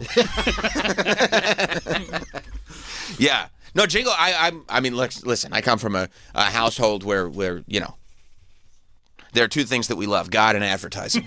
Okay. And sometimes they mix. My grandfather was a pastor. My father was an advertising man. These are the two things that we love in the Roberts household. So yeah, I mean, I'm all about it. You should. I never forget the amount of pride. Remember, like you remember, No Fear was a big brand, Of course. right? When Snickers. Well, I remember my dad did the Snickers campaign, or you know, the company that he worked with and everything, but he was a big part of it. They did the Snickers campaign, and I'll never forget when he came home. The look on his face, like that they had just struck gold. He was like, wait till you hear this. Okay. And I'm like, okay. And he goes, this is the new thing. And he had the hat. He goes, this is the hat from the commercial. I go, that's great. And he goes, the new Snickers slogan is, gotta have nuts. Oh, I remember that. And I'm like, yeah, like when he came up, when his, I don't know, he can take singular credit for it. But when they came up with gotta have nuts, he came home like, I mean, gangbusters. Like it was like because when you think of something that clicks, you immediately know it. He was in his zone. And you should feel like that. When he came home and realized, like, no, we did gotta have nuts, and presented it to Snickers, and they, for lack of a better term, they ate it up. Like Don Draper. Oh yeah. Oh, he'd be smoking on his cigarette. Picture this. You've heard of no fear, right? What if I? Why don't you have fear? Because when you have a Snickers, you got to have nuts. I forgot all about. Oh my god. Oh yeah. This is it. This is the guy. I have the hat. I used to. I lost the hat. You lost the hat. I was so bummed out. I was so bummed out. I know. I was so bummed out that the hat disappeared. How'd you lose the hat? At some point in my adolescence, the hat disappeared. I was super bummed. I can picture the hat right now. It's something I think about regularly, more often than you'd think. You had that hat. I literally not only had that hat, it was the one that they used in the commercial. Screen used? Yes, I'm pissed. I've been pissed for a long time, like literally decades. I've been pissed about it. And you save everything. How did you lose that? I know. Why I've been pissed about it. If you lose something, you remember. Like I left the first 3 issues of the Ninja Turtles comic book in a hotel room in Baltimore when I was like 11. Are you pissed? I've never forgotten about it. And are you to this day? I think about it all the time. I do too. Add it to the list of regrets. That should be on my list of regrets. Right. I think about that all the time. Yeah, I think I like left it on vacation or left it on. There was some like I know, like it was one of those things where you realize it's gone. Yeah. And I realized we were still living in Florida, so we were driving from Baltimore to Florida, and I realized like way too late to say anything, so I just never said anything. No. Right. You know, because I was like, well, we're not going to turn around to go get them. And I don't want to like admit to the humiliation of the fact that my life is ruined. Yeah, I was 11. Yeah, that'll ruin your life for a while. One time, I remember in 5th grade, somebody stole my tube of Pogs. That sucks. I was fucking livid for years. Slammer? It was a custom-made Diesel Slammer from the comic. I went to the comic book shop. They made me a Slammer of Diesel from a magazine picture, and it got stolen. I went to public school. I still have my OJ Slammer. You do? Yep. How much? I'll buy it off you. 100% I'll buy that off you right now. I think the front was like holographic, and it shows him behind bars, Bro, and on the back bring it it in. says like the juice or something. If you can find it. It's at my dad's house. I know exactly where it is. Okay, bring it in at any point, and I will make you a cash offer on the spot. No, it's not that one. Go up. Oh, up further, or click out of that Google thing. Oh, out of the side? Yeah, see the one that's $10.99 in red? Yeah. I think that's it. No, that's not it. I'll find it. Yeah. I'll give you a cash offer on the spot. 100%. It's not this, is it? Yeah, that's it. OJ That's it. in the Slammer That's it. Slammer? What? You Yep, have that? that's it. Dude. Oh shit. I'll pay. That says $14.99 item sold. That's market value. I'll pay over market. I'll pay over market for it. Yep. I'll give you $20 right now for that OJ Slammer. That's a deal, bro. You should do it. That's a good deal for. I think on both ends. Because that's the back. The back says, "Where's the juice?" I gotta have it. I need to have it. Is it in good shape? Yeah. I need it. I need it. I'll give you 20. Yeah, it's in my dad's house in a box somewhere. It's 20. You got $20 in your dad's box. Are we adding that to the 100 you owe me for the halftime bet? Oh. I think I paid that off. Pretty sure I paid. No, we're gonna do. I think we're doing increments on that. Okay. Yeah. Installments. Yeah. I'm doing the installment plan on that. I'll find it. Next time I go to his house, I'll find it. Let's go to Wayne in New Jersey. What's up, Wayne? Hey, good morning. How are you? Good. I believe that Pusha T jingle for McDonald's. I'm loving it. There was an interview he did on, I think it's on YouTube. Look it up. That would make sense because Pharrell and Push definitely work together. Yeah. So that could have been. It could. Both things could be true, right? I mean, it could be like he helped write the iconic "I'm Loving It" jingle. That's what AI says. Oh, that's awesome. Pusha T rules. Yeah. Really rules. Right, I know. Listen, he's one of my favorite rappers all time. He's awesome. Top 5. He's awesome. Yeah. He owns publishing for Arby's. We have the meats. Push does? Yeah. Oh, that's another one. Arby's. We have the meats. What about this one? What about this one? Red Robin. Yum. Pretty good, right? Yeah. learning from the experience of working on I'm Lovin' It, he secured publishing rights for Arby's We Have the Meats, earning royalties because he missed out with McDonald's. Oh my God. He did We Have the Meats. He got too? an upfront payment from McDonald's, but no ongoing royalties. What did he get? Does it say what he got? That feels very McDonald's. Yeah. I saw that movie. He apparently, AI says he retains 40% ownership in We Have the Meats. That's a nice percent. That's a nice cut. That's 40% is good. He talked about the whole thing on Drink Champs. Oh, that's awesome. Huh. Nori hosts Drink Champs, right? I think so. Yeah. Wow. Imagine writing the I want my baby back, baby back, baby back. I mean, that was like, and that was one that was like licensed like crazy because it was such a cultural reference that they used it in shows and movies and everything. Yeah. I mean, that's the power, to your point, of a jingle. Yeah. I think there's a video of them recording that. You can see the guys. Really? Yeah. Even the guy singing in the background. I feel like I've seen that video. Baby back ribs. Yeah. And then that one guy jumps in, barbecue sauce. I mean, you know how many ribs that fucking restaurant sold because of that song? No, it's forever. You'll still sing it, and everybody knows what it is. When I say Chili's, what is the first thing people think of? My baby back. Baby back, baby back, baby back, baby. Yeah. I think about The Office, but then I think about them singing the baby back ribs. I think about Michael Scott singing the baby back ribs. Yeah. Matt in Nashville. Hey, you want to talk jingle writers? You guys should check out a guy, David Lucas. He wrote Meow Mix and Wait Till We Get Our Hands on You. David Lucas from Kill Tony. No. David Lucas, actually the real guy playing cowbell on the Don't Fear the Reaper album. Was he the actual? Is that true? Wait, really? He was a family friend. Went to high school with his daughter. Music producer. He was in the documentary for the SNL 50 about the sketch. Oh, and he also that same guy though did Wait Till We Get Our Hands. Meow Mix and Wait Till We Get Our Hands. Oh my God, this guy's goated of all time goated. He's written thousands of commercial jingles. Thank you, buddy. David Lucas? Yeah, including AT&T's Reach Out and Touch Someone. Reach Out and Touch Someone was huge. He received a Clio Award for composing the music to Pepsi's Catch That Pepsi Spirit. Clio Awards is when they give you the award before you even do anything, right? Like they tell the future. Because they knew. Yeah. Yeah, he sang backup vocals on Don't Fear the Reaper. Parodied. Yeah, he did. Yeah. Bro, Meow Mix is one of the all-timers.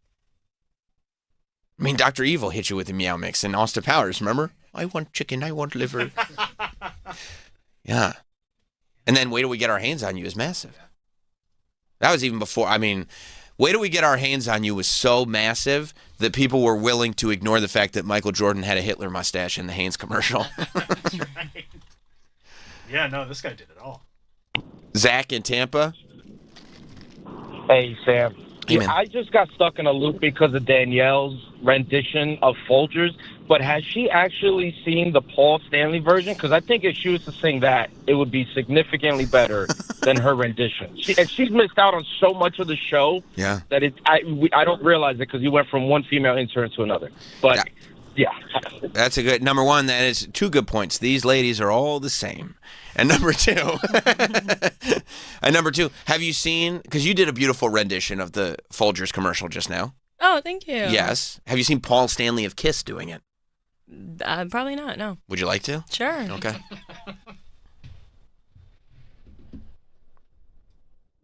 It's coming. This is your wake-up call. It's circus themed. Reach, go for it all. Folgers stir inside of me, and I know what I can be. You guys mind if I add a verse? Here it comes. It's gonna wait till it kicks in. Ready?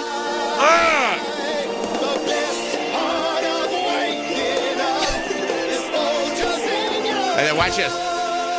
He disappears. He's a magician. That aired on TV? Oh yeah. Oh yeah, I did. The whole thing? Yep. Start to finish. Wow. 30 seconds. Yep. You think he directed it? Yeah. I have an idea, guys. I'm going to add a verse. I'm going to add a verse, and then I'm going to do disappearing dust over me at the end. But that's an all-time jingle. It is an all-time jingle. Even Paul Stanley couldn't blow it. State Farm, they still use that. And don't listen. State Farm is killing it, but also Liberty Mutual. Oh, Liberty Bibberty? They have two, dude. Yeah. I know. They have Liberty. and they have Limu Emu. Limu Emu. And Doug. Even when they say, I'm so stuck on that and Doug thing, every single time I see any Liberty Mutual commercial, even without the emu, when they go, Liberty, Liberty, Liberty, I go, and Doug. It's reflexive. In my head, every single time. Anything to do with anything melodic with Liberty, I go, and Doug. So you look at the Limu Emu and you go, I wish I'd written that. Yeah. I mean, it's brilliant. Yeah, it's Bro, so brilliant. that's what I hope for you. Forget this George Hamilton thing. That's not you. When you get older, like in your 60s, you can. That's your third, fourth, fifth career, whatever it'll be by then. Like, you know what I mean? Like that's your other chapter that you haven't even gotten to yet. Just like an older man sitting in his house in Orlando. Just like every bit of crazy in you is put into jingle writing. And you're just coming up with like weird 3-second songs all day long. And I bet you'd be brilliant. Wow. Right now, I'm extremely happy with what I'm doing with Sam Roberts show. No, everything's great. Everything's great. But This I'm just will saying, end. like, imagine if you became the Brian Wilson, like you just acided your mind out and you became the Brian Wilson of jingle writing. Yeah, that'd be funny. Right? And then the companies came over to your house and they're like, we got to talk to you about a jingle. You're like, get in the pool. Yeah, you have to talk in the pool. Get in the pool. I don't know if you're wired. Everything's wiretapped. Get in the pool. I mean, imagine if Troy wrote Kit Kat. Give me a break. Give me a break. Break me off a piece of that. What is it? What is it? Chrysler car. Best part of that episode was Poison gas. is when he goes, break me off a piece of that, and Jim just goes, don't tell him. You're so close. Don't tell him. Corey and Rockland. Fancy feast. Fancy feast. No. Corey and Rockland. Hey guys, good morning. And Danielle. So Barry Manilow, before he was famous, he wrote a bunch of jingles. He wrote the Band-Aid, Because I'm Stuck on You. He wrote the State Farm, Like a Good Neighbor Is There. McDonald's, You Deserve a Break Today. That's nuts. I They were think I looking did. good. I think we've From talked about this KFC. before, I know think what I else he did before Inspired he by got Tippy famous? Tom. Tippy Tom. With Tippy Tom. Well, didn't he have if I'm not mistaken, did he have a beagle named Bagel? That's right. Yeah, Bagel, Bagel. Yeah. Thank you, Corey. I think I did. I don't know if I knew about all of think we've those, talked about that but I before. think I knew he wrote the Band-Aid song. He did Band-Aid. He did State Farm. And then others from McDonald's, KFC, Dr. Pepper, Pepsi, Stridex. KFC, we do chicken right. I don't know. Kentucky Fried Chicken, we do chicken That's old. right. Yeah, that's but I probably mean, when Barry he was- Manilow was writing jingles, right? You know. Wow. So, to bring it back to where we were, can you go back to that TikTok to in case listeners have cycled through? This was the this was what this genius on TikTok, and this is the other thing that I love. This is why, like, God bless Netflix. They do a lot right, but I don't know about the Star Search thing. Like the idea of bringing back Star Search when it's like you could literally just make a TikTok with not the best angle and like still had this amazing career out of it. Like this is Star. We've already done past Star Search. Yeah, we're doing Star Search right now. This lady's a star. Yeah, anyone can do this. If you're great, and if No, you're great, anyone can be as famous as you used to get on Star Search. right? If you have the ability to get through Star Search, Yeah. we'll find you on TikTok. Yeah. So this was the TikTok users Dr. Pepper jingle. Theme song for Dr. Pepper, and it goes like this. Dr. Pepper, baby, is good and nice. Do-do-do. Love it. That do really makes it at the end. Yeah, I love it. And she's also a good singer, She's great. right? Yeah. And the fact that she just belts it out. So then I'm watching TV. And this I think this came on during the national championship game on Monday. Yes. I think that was the first time it aired. And people found out about it, and people were starting to get annoyed. I mean, it had only been like 3 weeks, but people were like, "Why isn't Dr. Pepper just using it?" And then all of a sudden, this commercial comes on. Dr. Pepper, baby, is good and nice. Do-do-do. Dr. Pepper, baby, is good and nice.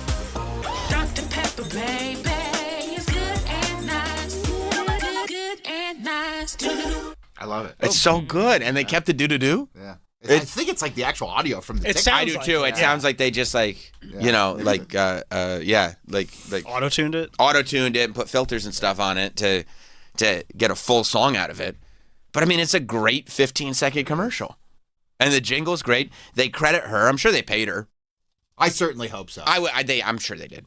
There's no way. Like, if they're embracing the social media aspect of this, I mean, they're smart enough to know that if they didn't pay her, there'd be such pushback. Of course. People like this. People look at this TikTok and they're like, "This person is a hero. We love this person." She's gonna have a job. I know. Yeah. Because she did another one, right? Did she? I think she. Coco, the water. Coco Vita. Yeah, Coco Vita. Yeah. Yeah. And I mean, like, look, it's a great commercial. Now, I do wonder if, like, somebody at an ad agency, if you're smart and you're at an ad agency and Dr. Pepper is a client, then you go, look, we're not going to beat this, so let's present the TikTok as the idea. Yeah. You know what I mean? Just try to get it to them before, because they're going to think of it themselves and realize we don't need an ad agency. Yeah. But they go, okay, all right, let's just go. And, like, I wonder if somebody at an ad agency had the forethought / gotta have nuts to go to Dr. Pepper and go, like, look, we can take this TikTok and, like, credit her and, like, you know, we kind of spiced it up. What do you think of this? They licensed the jingle from her as part of the campaign, and they will be working with her on other social content. Great. Good for her. And it's great that they licensed it from her, because you know what that means? She retains ownership. Yeah, that's awesome. I know that because of Shark Tank. Me too. This was a licensing play. Yeah, this was a licensing play, and I'm sure that they'll profit off of it in perpetuity. Oh yeah, for sure. But her maintaining ownership, smart. That usually doesn't happen. No. Was this was the Vita Coco song? Purportedly. Okay. Well, Mike, you are nothing if not accurate. This is purportedly her Vita Coco theme song. Coco. Vita Coco, you'll go loco, cause it's so dang delicioso. Boom, boom. That's great. That's her tag. Boom, boom. Yeah. But it's a different melody, too. It's a slightly different melody. It's not just like a rinse and repeat. And they did one, too, right? Yeah. They did a commercial for it. I mean, this is her career now. And it should be. It should be. That's awesome. It's not as good as Dr. Pepper. Dr. Pepper was the best one. But, you know, hey, listen, to have two? Forget it. I mean, if that's all she ever does, like somebody having two good jingles, that's crazy. That's like Jesse Katsopoulos and Joey Gladstone numbers. They were doing jingles, remember? I know. Before they did their radio show together. Dr. Pepper, baby, it's good and nice. Did they do a jingle? Because I'm not seeing it. Oh, it was on the end of the video I sent yesterday. But is it like official? I think so. Because I don't see it on any news stuff like. So we don't know if the they Dr. actually. Pepper one. The Dr. Pepper one's legit. Yeah. It's good and nice. It's awesome. She's great. I'm gonna go to the gas station store later, grab myself a Dr. Pepper, and just look at the guy. It's good and nice. It's like, and he'll go doo doo doo. I hope so. I hope so. I hope so. What a goat. I mean. Yeah, good for her. I'm so happy. Yeah. I love it when stuff like that happens. I'd love to hear her story. I wonder what she's like. She's a caretaker. Oh. So she's just sitting there, caretaking people. Yeah. Gets 30 seconds off. She's like, I got another one. Never mind the stucco ceiling. I got another one. Hey, some people got stucco ceilings. Especially if you live down south. You got stucco ceilings? I had a stucco ceiling. You did? Yeah. Okay. Yeah, down in Florida. Yeah. Hey, man. I used to just pick it off. You did? Well, yeah, because our walls were stucco, too. It's a lot of stucco. So I just pick it off. People thought it was cool for a minute. Like in the 70s and 80s. Yeah. Yeah. No. When I had to stand in the corner when I was bad, I would just pick the stucco.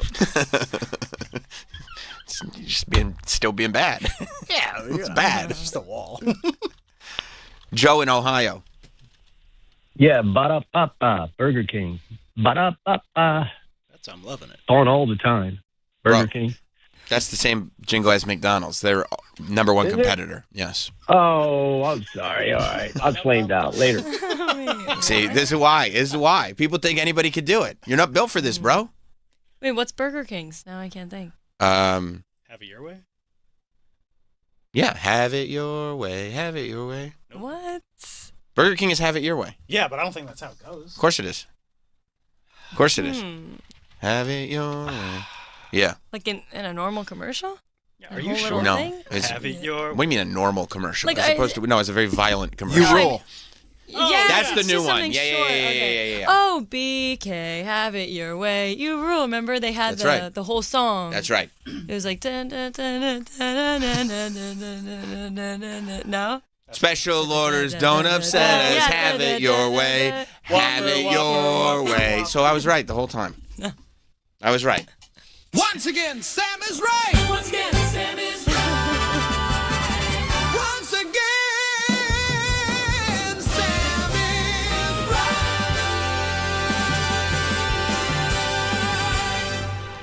Those stingers are all going to hit so differently now that everybody knows that Troy's secret dream is to write jingles. Like now everybody's going to know when Toots Day comes on, whenever any of them come on, they're going to be like, oh, he's living his dream. Yeah. That's his dream. That's why I love working for you, because you just like, whatever, dude, just do it. Yeah. I like stuff. I love stuff like that. And that button gets used a lot. Well, I don't know. And my new favorite thing now is watching you just soak in it. I like it. You're like, oh, it's a great song.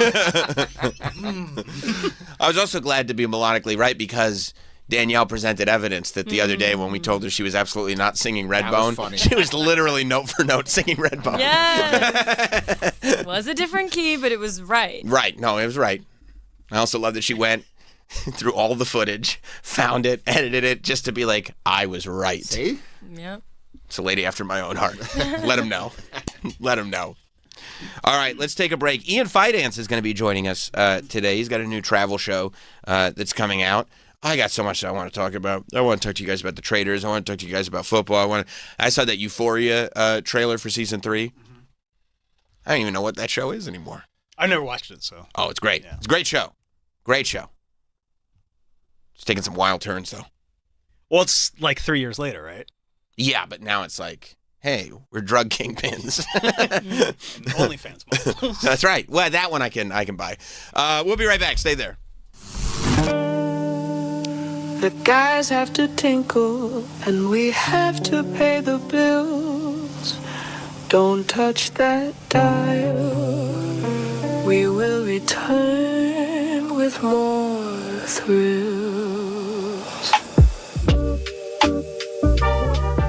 We will be right back with Sam Roberts Show.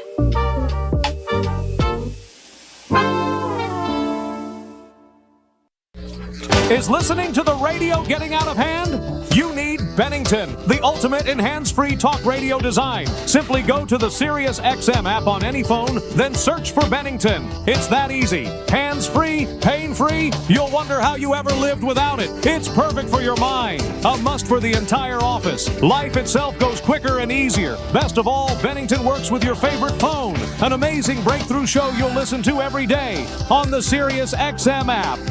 Let the games begin. On Sirius XM, you get all the sports play-by-play you want and all the live sports talk you need. It's always a home game when you listen to the NFL, NHL, NBA, and MLB on the Sirius XM app. How good is that? We fuel your fandom with NASCAR, the biggest college games, PGA, and soccer. And when news breaks, hear instant reaction. We got a big developing story out of Cincinnati. The Sirius XM app. Everything a sports fan needs, all in one place. All right, I'm going to change your world. That's going to be interesting. Let's go. I love to root for great. Yeah. I want to watch history. Ooh. You want to root for the underdog. Good luck with that. In sports, people hate what they fear. They hate Brady. They hate LeBron. I've got a lot of haters. Truth hurts sometimes. I'm controversial when I don't even mean to be. It doesn't matter how many times I'm right. You'll still argue with me. The Herd with Colin Cowherd. Weekdays at noon Eastern on FS1. Hey, I'm Mike Slater. My dad passed away at the age of 63. He was in great health. Was out of nowhere. Had a stroke. And super hard, obviously, for the whole family. But my dad had life insurance. So even after he passed away, he was still able to provide for my mom. And of course, by extension, my brother and I. This is why I have life insurance for my family, for my wife and 4 kids. And the best place to get life insurance is ethos.com. because you can do it in 10 minutes. And there's no medical exam and no blood test, just a few health questions. 10 minutes. You're covered. Your family is covered. You can get $2 million in coverage for $2 a day. That's a 10-year term life policy for a 35-year-old healthy, non-smoking male. We don't like to talk about death in our culture, but everyone's going to die. You are going to die. Get life insurance in 10 minutes so your family is protected. Ethos, ETHOS, ethos.com/free. Rates may vary, billed monthly, ethos.com/free. Bespoke Biologics invites you to make 2026 the year you take control of your health with advanced next-gen stem cell options designed to support healthy aging. And new this year, Bespoke Biologics now offers access to Muse stem cells, an exciting development in regenerative medicine. You may have seen celebrities and athletes traveling abroad to explore these treatments. Now you can too. Muse stem cells are carefully expanded in a controlled laboratory and delivered through an IV, supporting healthy aging, optimizing cellular energy, promoting mental clarity, and helping the body maintain a balanced immune system. Bespoke offers treatments in Cancun and just 20 miles south of San Diego. High-quality medical care in a comfortable, luxurious setting. Schedule now for direct access to Bespoke physicians who can discuss all your options. Call 888-326-STEM. That's 888-326-STEM. Bespoke Biologics. These therapies are not available in the U.S. and are not FDA approved. Individual experiences vary. At Swish Funding, we fund small businesses like yours from $25,000 up to $2 million with cash in your account in less than 24 hours. If you've been in business for at least 1 year with monthly revenue of $50,000, you could unlock financing with rates as low as 8% and flexible payment terms tailored to your business needs. Apply today at swishfunding.com. That's SWISH funding.com. Diplo's Run Club Radio. A new channel built by superstar DJ Diplo. You're the headliner. If you can finish those 5 kilometers, you deserve a great party. 1, 2, 3, let's go! Guaranteed to put your run on the right track. Do you feel worthy? I put all of it together to make a great channel for you guys. Diplo's Run Club Radio, starting Friday on Channel 105 and on the move with the Sirius XM app. Are you romantically in love with your cell phone carrier? Heart emoji. I've never heard anyone say that they love paying over $1,000 a year for cell service. Chuck McDowell here to save you money and find true love with Red Pocket Mobile. Forget everything you think you know about cell carriers. Red Pocket Mobile has reinvented cell phone service with better coverage, better rates, and better service. With premium 5G plans starting at just $10 a month, you're guaranteed the best combination of service and pricing, period. Plus, Red Pocket gives you not one, but all 3 major 5G networks to choose from for the best coverage ever. And you get to keep your phone and number. Now that's something to fall in love with. Red Pocket Mobile, your new ultimate cell carrier. Switch now and get 1 locked-in low price, 3 5G networks, and live customer care in less than 2 minutes. Go to redpocket.com. That's redpocket.com, redpocket.com. So, am I the only one who thinks watching TV is way too complicated? Not at all. It's ridiculous. There are too many services, and don't get me started on the cost. Good thing we found Philo, a better way to TV. I know, right? For as low as $33 a month, we get the best live channels, MTV, BET, Food Network, plus all the hit movies and shows from AMC+. And since they've added access to HBO Max Basic with ads plan and Discovery Plus to their core package, it's the best deal out there. Now we get to watch all the TV we love with just 1 subscription. I love that there are no contracts or hidden fees. Just great TV for an affordable price. And come on, how great is their DVR? We can save all our shows, rewatch them for up to a year, and skip the ads. It's a total game changer. Signing up was so easy, too. You just went to philo.tv and locked in the best price. Yep, a few taps for philo.tv, and we were on our way. Well, Philo was the easiest decision we've ever made. Now the hard one is deciding what to binge next. Finding great candidates to hire can be like, well, trying to find a needle in a haystack. Sure, you can post your job to some job board, but then all you can do is hope the right person comes along, which is why you should try ZipRecruiter for free at ZipRecruiter.com/comedy. ZipRecruiter doesn't depend on candidates finding you. It finds them for you. Its powerful technology identifies people with the right experience and actively invites them to apply to your job. You get qualified candidates fast. So while other companies might deliver a lot of hay, ZipRecruiter finds you what you're looking for. The needle in the haystack. See why 4 out of 5 employers who post a job on ZipRecruiter get a quality candidate within the first day. ZipRecruiter, the smartest way to hire. And right now, you can try ZipRecruiter for free. That's right, free at ZipRecruiter.com/comedy. That's ZipRecruiter.com/comedy. ZipRecruiter.com/comedy. ZipRecruiter.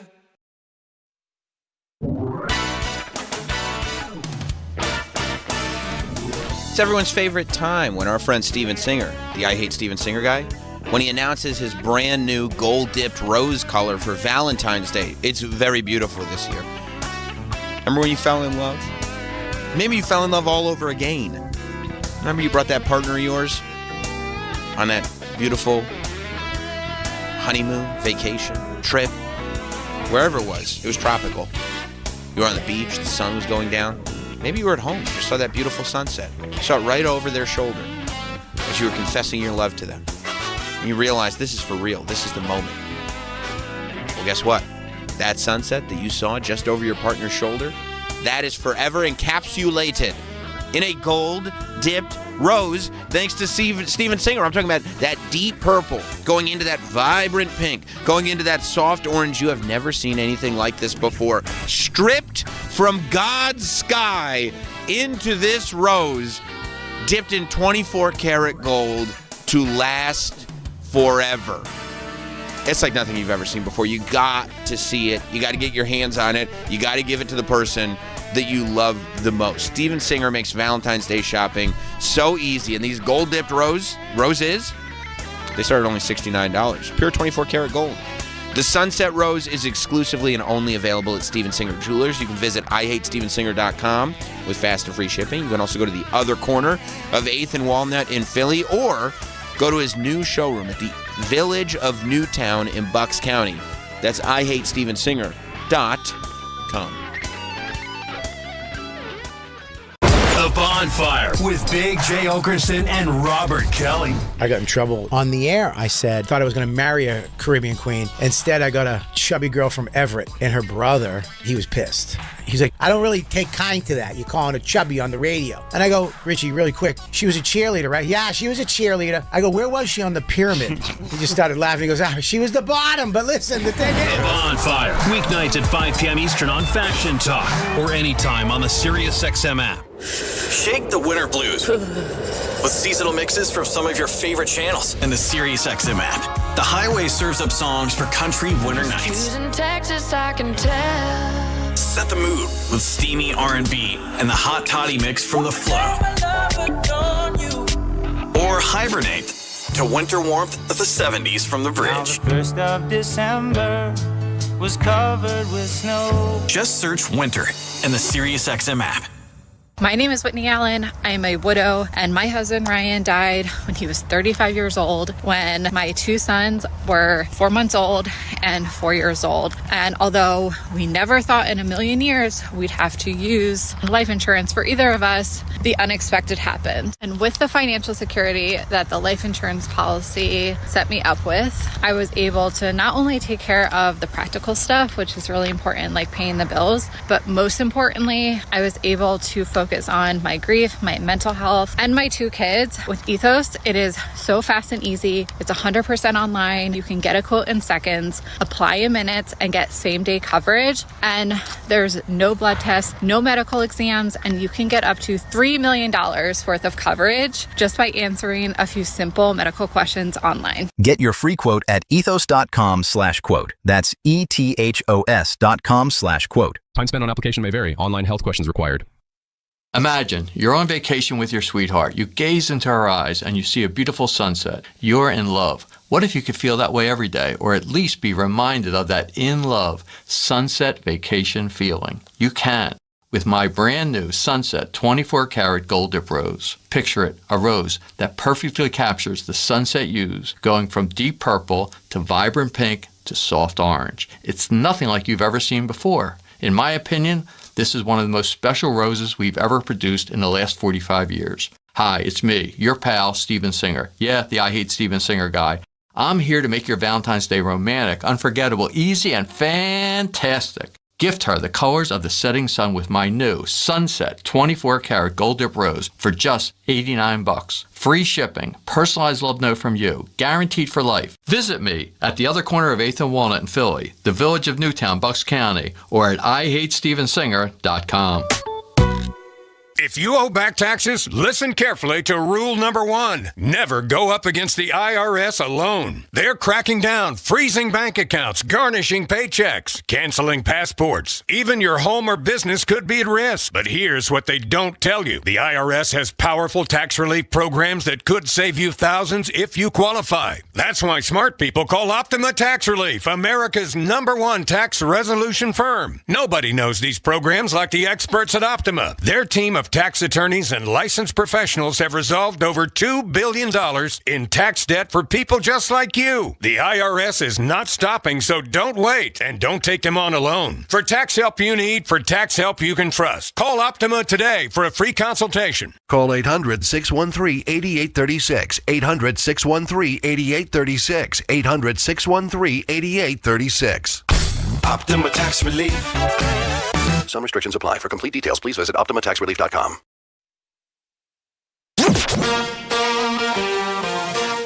Let's go, girls. We're back. We're back. We're back. With Sam Roberts Show.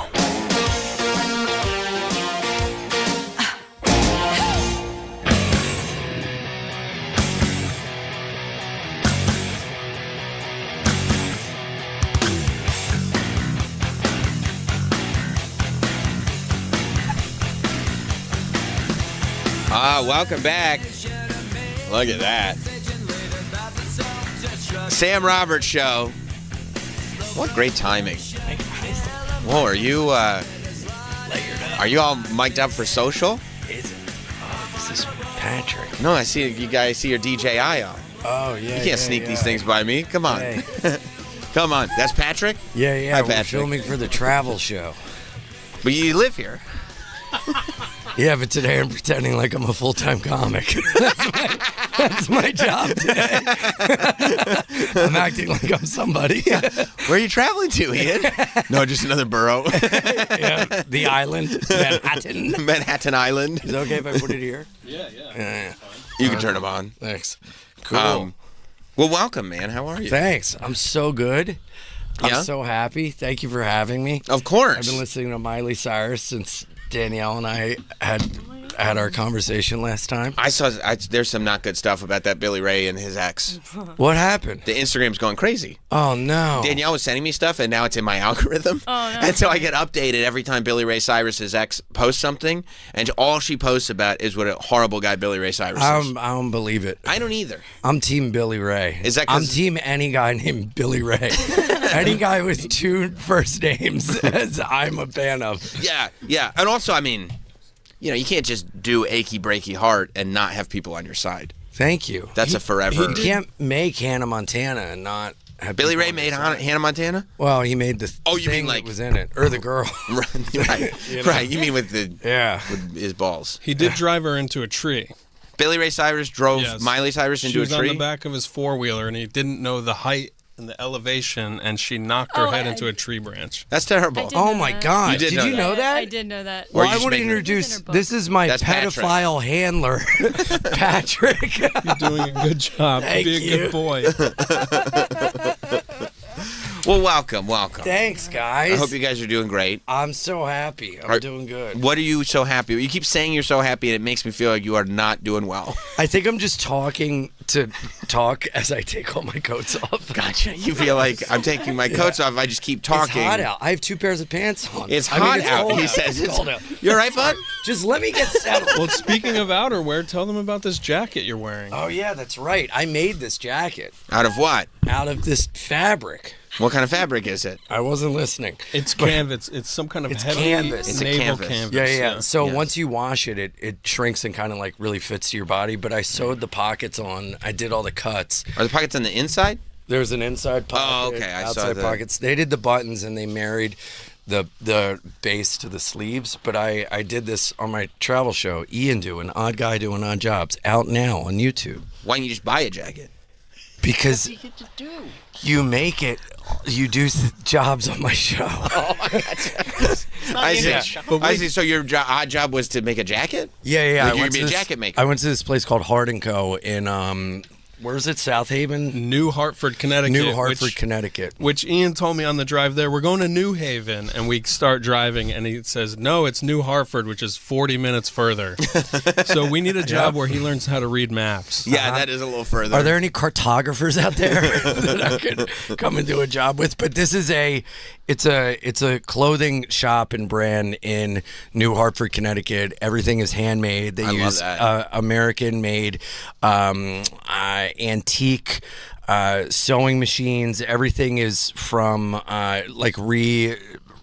found and repurposed from the 1930s, and everything is done by hand. It's these two guys, and they do all stitch repair too. So even if you don't buy something from there, they stitch it, they repair it, and this fabric and jacket and the jeans they make last for decades. They don't do they do t-shirts? They have like loop wheel machines or anything? No, but they did have some loop machine for the tag on it, and it was like it was an old printing press. It was a hand crusher, is what it was. Oh yeah, they were like, "Do not." Came so close to losing limbs several times. Yeah, I guess that's so fun because you're doing a travel show where you're making stuff, but you're also using equipment from the 1930s. Oh yeah, before safety regulations. I wanted to rip a cigarette in there, but I didn't want a new triangle shirtwaist fire.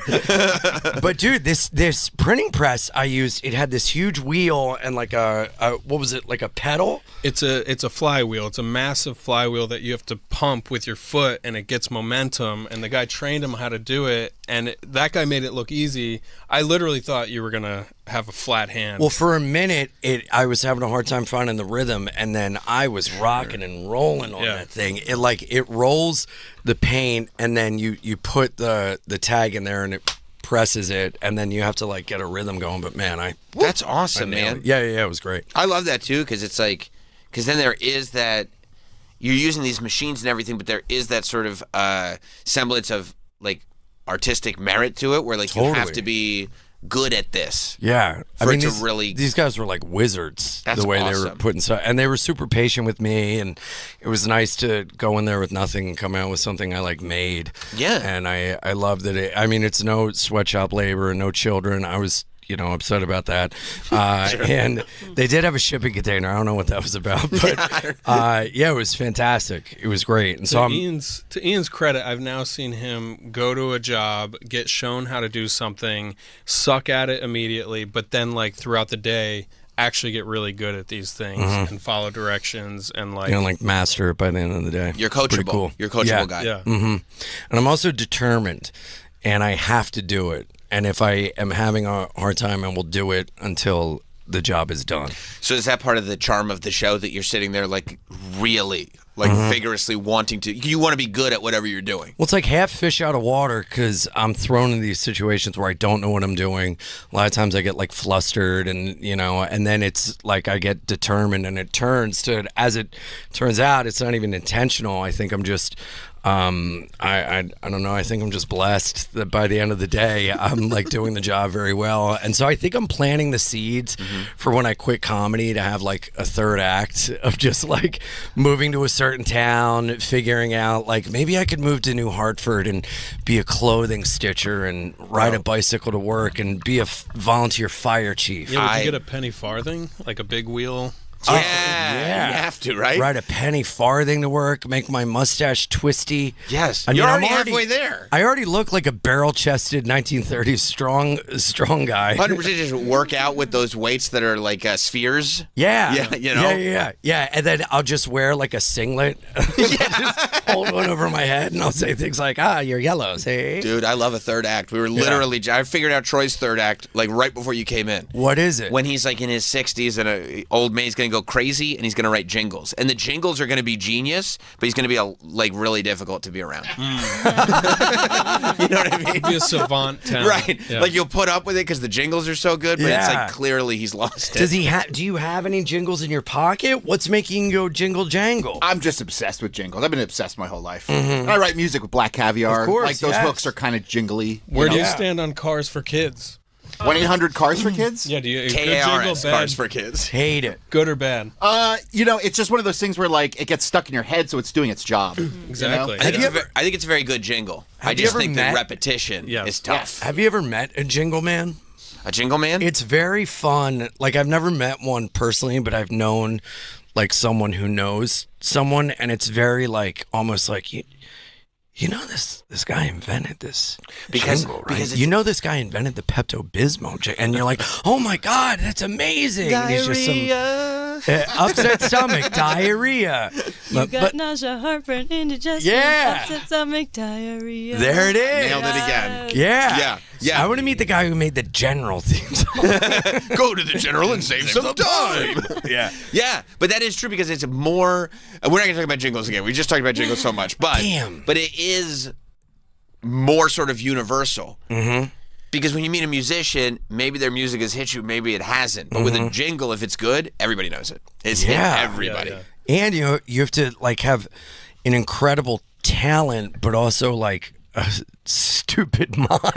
Yeah, you have to turn off. Like you have to be kind of smart. You but have you to have to be able turn to off turn any form of merit. Or and just go. No, it's got to be dumber. It's got to be dumber. It's got to be dumber. Have you seen the video of the guys that sang the "I Want My Baby Back, Baby We Back"? were like, okay, we can't do it. Oh my We're god! cycling Really? through now. We're cycling through.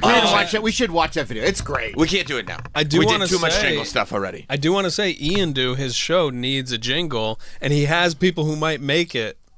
Troy will make it. Well, I went I went and sang gang vocals with Hatebreed on Saturday. So Friday I made my own jacket, and then Saturday I sang gang vocals with Hatebreed. It was crazy. For the show? Just for fun. For fun. That's great. But we're gonna make it like behind the scenes But if stuff for Troy, the show. if you could work on lyrics for the show to send to Jamie from Hatebreed, of course, that might be a good collab. God. Of course, dude, it a would be. Hatebreed jingle. Of course, and Jamie would do it. He'd be amazing. Yeah. He's incredible. By the way, the show is called Ian Do. The first 2 episodes of Ian Do are up now on Ian's YouTube channel. He's an odd guy doing odd jobs. And, by the way, produced by YMH, which is massive. The first 2 episodes premiered yesterday. It's Canine Training and BattleBots. Yes. That are up now, which I didn't realize that BattleBots was still a thing. I mean, I remember the show, and like BattleBots had a moment where it was very mainstream, but I didn't realize that BattleBot culture still kind of permeated. Oh, it is alive and well in Las Vegas. Really? Oh, In yeah. Vegas, that's where it is, Bill big? Dwyer, the original host, hosts it down Still? there. And he's great. Yeah. That's awesome. Yeah, and they opened up the arena to me, and I got to go around. I got to fix robots, and as it turns out, I won't ruin it in the show, but the robot I fixed was not a winner, and it was great. And dude, they introduced me as like the celebrity guest robot guy, you know, and dude, they have a tunnel where all the mechanics and everyone runs out and everyone cheers and they high five. And dude, I got introduced. No one knew who I was. I ran out and they're like, just run out and high five people. You can see people pulling their hand back, and I'm just like, oh, touch me. You look like, you look like Tony Perkis when he's going through all the heavyweights kids and nobody's high-fiving Just one him. fat kid high fives me At at the the very end. end. Yeah. One of the best roles, dude, Ben Stiller's side character roles, greatest. I mean, Tony Perkis, he was like a main character, but his role as Sam, and was it Stuart Sweet or whatever in Cable Guy? Oh God! Yeah. Just like in the background there on the TV. Yeah, that's the Menendez brothers. Yes. Yeah. He was Asian and he was speaking some kind of language. I think it was Asian. Yeah, and then he like brought back the Tony Perkis character as LaFleur in I think that was his name, LaFleur in Dodgeball. Yes. It was like this. It was the same foundational. That's right. And it was great again. Mm-hmm. Yeah. But I think Ben Stiller doesn't get enough credit. I mean, Ben Stiller is doing. You know what Ben Stiller's doing now? What? He came out with his own soda. Nuh-uh. And it's like locally based. Like he's doing all these like. I got to contact Ben Stiller to be a soda maker. Oh my God. For the job. It's Stiller's. That's what it's called. No, that's And perfect. he does like a ton of like. I keep missing them. But it's like local. Like he's done them in like Yonkers and Really? in Jersey. Like he's going to supermarkets. It's like Bradley Cooper with his cheesesteaks. 100%. I got to try those. Like he's literally just going to supermarkets, like store by store, all in the sort of East Coast city area, and just like trying to get people to taste his sodas and stuff. It's interesting in a world where everyone is going to seltzer and trying to get off soda. He's like, no, I'm bringing soda back. Soda rules. I like the logo. That's like a 70s throwback. Yeah, very 70s throwback. He's using like good ingredients. He's not like it's not like super sweet. You know, a Shirley Temple soda. I mean, come on. How has that not been invented? Well, it's just Shirley Temple. Oh. Like it's. I mean, what In would a can? But not bottle. I've never seen it bottled. Thank you. You ever seen a Shirley Temple bottle? Thank you for having my back, Patrick. Boylan's bottle is Shirley Temple's. Who's I didn't know Boylan? that. It's a whole company. Boylan's is great. B-O-Y-L-A-N. Slowly losing Patrick. I love the art of Ian where he's like, I finally got someone on my side. Nope, lost them, lost them. I am an island wherever I go. Oh, I thought you were saying Boylan's, like B-O-I-L-I-N-G. But it's B-O-Y-L-A-N. Boylan's. Boylan's. Yeah, they do Shirley Temple. It's less, you can get bottled Shirley Temple for sure. I don't know that I've ever seen it, I guess, in a canned can with Ben Stiller's name on it. Thank you. Yeah. That's my original point. It is interesting to go with Shirley Temple before you have a cola. That's interesting. Because he's got lemon lime Shirley Temple root beer. Well, I just think of it as a desperation beverage for parents at a wedding with a kid. And 100%. like, we got to give the kid something. New Year's. The bartender. Yes. Yes, absolutely. Have you been a bartender for the show? Oh, that would be good. No, I guess bartended at Joey Rose's once, and that was like very fun, but I don't know if I want to be involved in things I don't believe in, because I was asked, people have hit me up to like weed trim, and I've said no. Here comes the straight edge speech. Alcohol, I've said, like, YMH was like, come to Porosos and work in the factory. That would be like, great, you'll make some money. And I was like, no.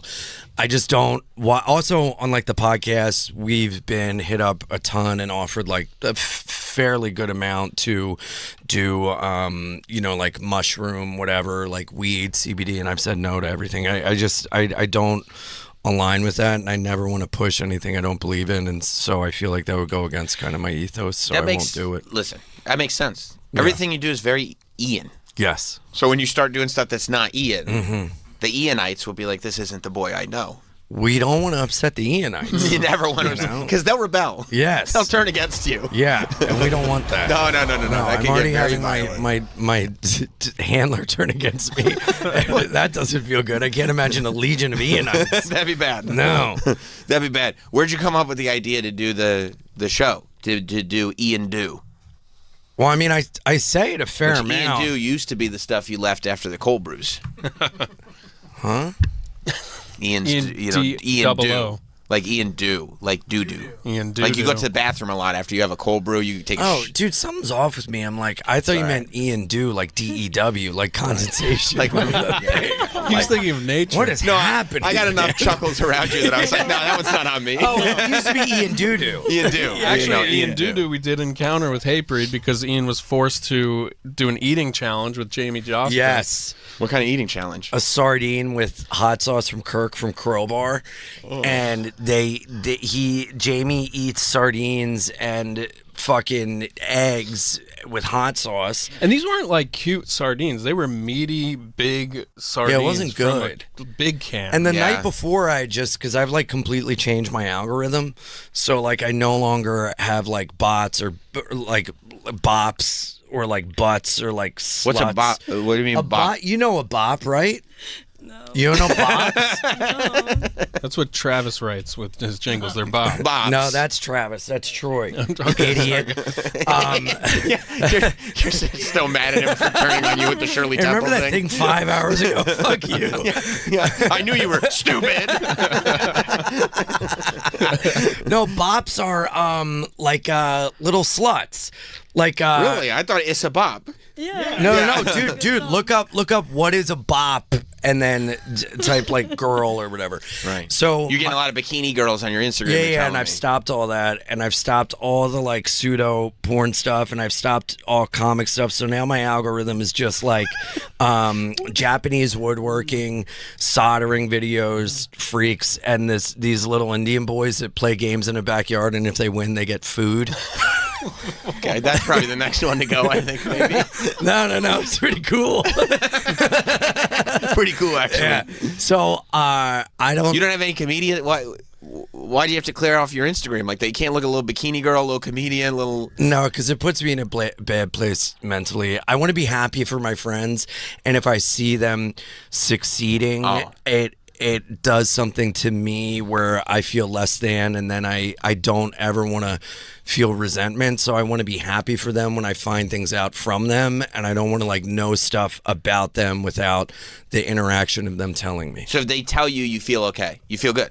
Yeah, I'm super stoked. But then if it's like every day I go on and it's like this person's doing this and then this and then this, and I'm like, What I are suck. you Where doing? am I? I'm terrible. What are you doing? They're doing this to spite me because they hate me. That's smart. You know, like a lot of times they probably are. Yeah. Well, like, dude, something that was pissing me off was like this one guy. This one guy I follow was like he like got a toy made for him for the WWE, and it just like really upset me, and so I had to mute You know what? They're that up guy. on Amazon. Really? You had to tell me, didn't you? Yeah, they're on Amazon. Yeah, but he's telling you to your face. So Yeah. it's good. Yeah, I mean, you had to tell me. I I'm did. so I excited. did. Do you think it's crazy that even though I already had one, I ordered another set off Yeah, Amazon? I do. Yeah, I saw you do that. Just to have the experience of ordering a set off Amazon? Of course. You got to, right? Dude, when I put out my album, I bought it. You got know? to. Like, you have to kind of do stuff like that. That's great. Right. Like, look, I'll it just- buy it. I'll return it, but I'll buy it. Yeah. Well, I mean, that's good. You're taking care of yourself. I am. You know? Yeah, I feel good. I heard that you're worried that your Zoom therapist is actually AI. You always come in with these Nardwar facts about me. Dude, every time I come in, they find this like niche thing. Yeah. We have to know. Dude. What did you do? Where did you find this? We have to know because you're Ian. Did you see me do a set? Everyone knows you're Ian Finance. Oh boy, brother, get out of my head. Get out of my algorithm. People want to know. Yeah. You think your therapist might be AI? No, I made a joke about that because I was like, I was freaking out for a while because I was like sick and I like didn't leave my house and For I how like long? had no human contact. I got really sick. When was that? Tulsa, Like October, yeah. October, November. He really does take care of you. I got. Well, he's my road dog. I was scared for him. I was Yeah. Really? more concerned for his level of illness than I have been for my own child. Wow. It was bad. Yeah. Wow. I said goodbye to him at 5 a.m. at the airport. He's sitting on his own luggage outside the airport. It's freezing cold, and I'm just like, I gotta leave. I gotta go catch my flight. Are you gonna be okay? Like I almost hugged him. Yeah. Like it was. You thought very that might be pathetic. the end? Yeah. Oh It's like, yeah. this So has my been buddy nice. was like, "I think you're gonna be like Jim Henson and just like die one day." Yeah. Well, I got bronchitis and pneumonia, and then I didn't take any time off, and I got, nobody like, got time for 2 that. inhalers. I was on like antibiotics and all this shit, steroids. I got better. I thought you were looking jacked. I kept. Oh, thanks, brother. And then I kept working the road, and then I got the flu, and it knocked me out to the point like I didn't leave my place. I missed Thanksgiving. I lost weight, and it helped me get off this one med I was trying to like taper off of because I didn't leave my bed, and then I got better. And then I got fucking strep throat, and they put me on more medicine, and then I got like penicillin shots and like another inhaler. So I was like very bad health wise. And then during For how that long? time, Like, how long is that period of time? October, November, Like and 2 then months. finally it forced me to take time off the road, and I came back and I felt so much better. I was like, maybe resting is good. That's probably what it was. Maybe, You know what I mean? Your maybe body just I've like been on we're the going. road almost every weekend since 2023. That's probably it. I think I clocked like 50 weekends this year I was on the road. Really? Yeah. And now with this show, it's like he's added a day job. So he works all night, and then we go do a job all day. Yeah. And it's that- not a good recipe. That is the thing. Like people go like, "Whoa, I got all day. I can do this. I can do," and it's like, no, you should just sit. That's You should just how not do the stuff. show started, because I'm on the road all the time, and thank God Patrick's with me, so we have like stuff to do. Because when I'm by myself, it's like, well, I'm either going to sit and rot in bed, or I'm going to put a gun to my head. So I might as well. I hope you do the bad thing. Go out. The bad thing? No, bad.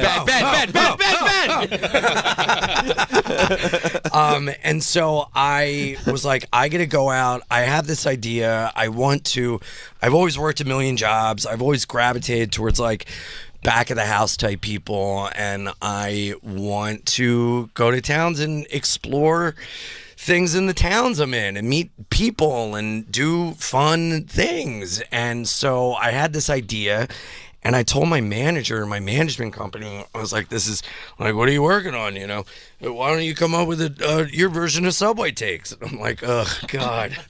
And thank you for the idea. Yeah, dude, I'm so actually glad you're a professional manager. Dude, the advice that these people give you is crazy. They're like, have you thought when you make posts about hashtags really work? Oh, hashtags. And I'm like, I never thought of that, thank you you. stupid fucking robber. Taking all my money so that you can tell me about hashtags. What? And so You goddamn thief. well, dude, I'm actually friends with Cream. I just did Subway Takes. And that's great. Again, because I've done it before, and this time it's very divisive. Can you tell us what your take was, or do you sign an NDA before it airs? No, I'll tell you. I don't want to get political. You did a political take on Subway Takes. I mean, in this climate, you kind of have to. You have to. You have to take a stand. I don't want to like passively watch us get overtaken by fascism. So I said on my Subway Take, what's my take? Cats are better than dogs. Oh my God, that I know. I know. By the way, did you get a disagree or agree? Agree, and I What? involved other people on the subway. And I also did say that no one in of course ICE you did. owns a cat. So we got a None little of them are something in going there. to- You got a well, little something in I there. gotta be a little stinker. But dude, so actually I'm gonna do a job where we do Subway Take My Job, where I interview Kareem and I get his take. Really? And I wear like a big suit, and then I interview some people on the subway. Yeah. That's fun. So a lot of people have been like super kind and like receptive to this. Rogan, if you're listening, please get back to us about me working security for the mothership. You want to do that? Yeah. So the idea is, and we're reaching out, is that I do jujitsu with some of the Marines during the day, run security at night, and then I drive whatever person he's interviewing on Rogan. I'm the chauffeur for the day, and I just wait outside dressed like Lloyd Christmas from Dumb and Dumber. And I hope it's like one of my equals, and we're not just like in the car with like, What if it's the guy with the wrestling dolls? Who's that? The WWE dolls that you guys mentioned? Is that a comic that has... That's me. Oh, okay. Him. I hope it is me. Yeah. Dude, if I drove you to Rogan and wouldn't be allowed in the building and just had to sit in the Ford Explorer. And I didn't know. And I'm just like, man, my first Rogan. This is crazy. I can't believe it's Ian? Yeah. I turn around like, statistically, most people die on the way to the airport than the plane. Yeah. What suit is that? So, dude, I told my manager and my management, and they flat out were like, yeah, I don't see it. I just don't get it. It seems expensive, and it's a waste of time. It's going to be an all-day thing. I mean, do you really have the bandwidth for this? You got to think, maybe just do something on the street. Like, why don't you go up to people and say, like, what's your tattoo? What's it mean? Like, meet him with Ian. And I was like... They just literally want you to steal Subway Takes. Dude, it's crazy how, like, they just take the big thing and then they go, why don't you do that? Why don't you make a show on Netflix about guys that work in a mechanic shop and call it Wheels? They're like, oh, okay, that sounds good, you fucking moron. Yeah. So, dude... And by the way, you're like, even if I took your advice... These people are my friends. Yeah. Oh, you want me to steal my friends' ideas? It's insane, the shit that and they're like, dude, you really, look, stand-up's great, but you really got to do front-facing videos now. And have you thought about acting in sketches? And I was like, oh, you mean the thing you're supposed to be working for me to get? Like, what are you talking about? What are you talking about? You mean the auditions in like movies and TV shows that are dying that you're supposed to get me on auditions for? He's like, you got to reach out to your friends and see if you can do stuff with them. And I'm like, oh yeah, I didn't think about that. I didn't think about bothering everyone I know to help me, you stupid idiot. Like, what the fuck is happening? And then they get 10% Yeah. of you asking your friend, could I be on your show? Dude, well, I gotta give him credit. He's not taking a percentage of the show or anything, which is like great because I am also the one that got it and did everything for it, and everything I've gotten has been through me and everything I've done. But you know, he's a good guy, and I told him, I was like, oh, okay, cool. And this was almost a year ago. It was like the week before Valentine's Day weekend, and I was like, fuck them, fuck this. And I made an Instagram post. It was like, hey, does anyone have a cool job in Portland, Maine? And is there a film crew I can talk to? And dude, God bless the hardcore music community. My buddy hit me up and was like, I was in a band with this guy. He owns a seafood lobster shop called High Roller. Check it out. A bunch of people in like the Portland, Maine punk scene work there. And then this guy, I got in contact with this guy from Red Stallion Media, this guy Jason, who used to be around the music scene and everything. And so I talked to them and I set it up, and I got in on Friday, and Saturday we shot me working at a lobster roll shop in Portland, Maine. And then we edited it, put it together. I sent it to them, and they're like, oh, I get it now. Yeah, you should do this. And I was like, yeah, I was going to do it anyway, you fucking asshole. Yeah, I did it. Yeah. I just did it. Yeah, and then I'm like, hey, do you guys have like, funding for this since everything's out of pocket? And they're like, wow, that's a bridge too far. I don't think, Subway takes us cheap. Have you thought about that? I'm like, good God. Once again, I like to repitch Subway tanks. Yeah. It's my favorite. What about cell phone thoughts?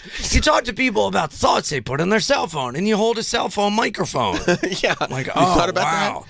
What about like a cash cab? Have you thought about insane asking trivia questions? I mean, in the dude, cab? I'm going on the Emo's Not Dead cruise this weekend, and foolishly, I didn't think I should have brought Patrick because he's a super funny comic and he could have done the shows, but also like he's so good at like editing and videography, and he's the videographer for the show, so it's perfect. He opens for me, does stand up, and then we go and have fun and shoot these gigs and everything. And That's then great. Red Stallion Media, who I used on the first episode, on the first shoot, is my editor. So through YMH, I made sure to retain these guys and everything and get them, a little bit of scratch, which, you'd think YMH, it's a fight.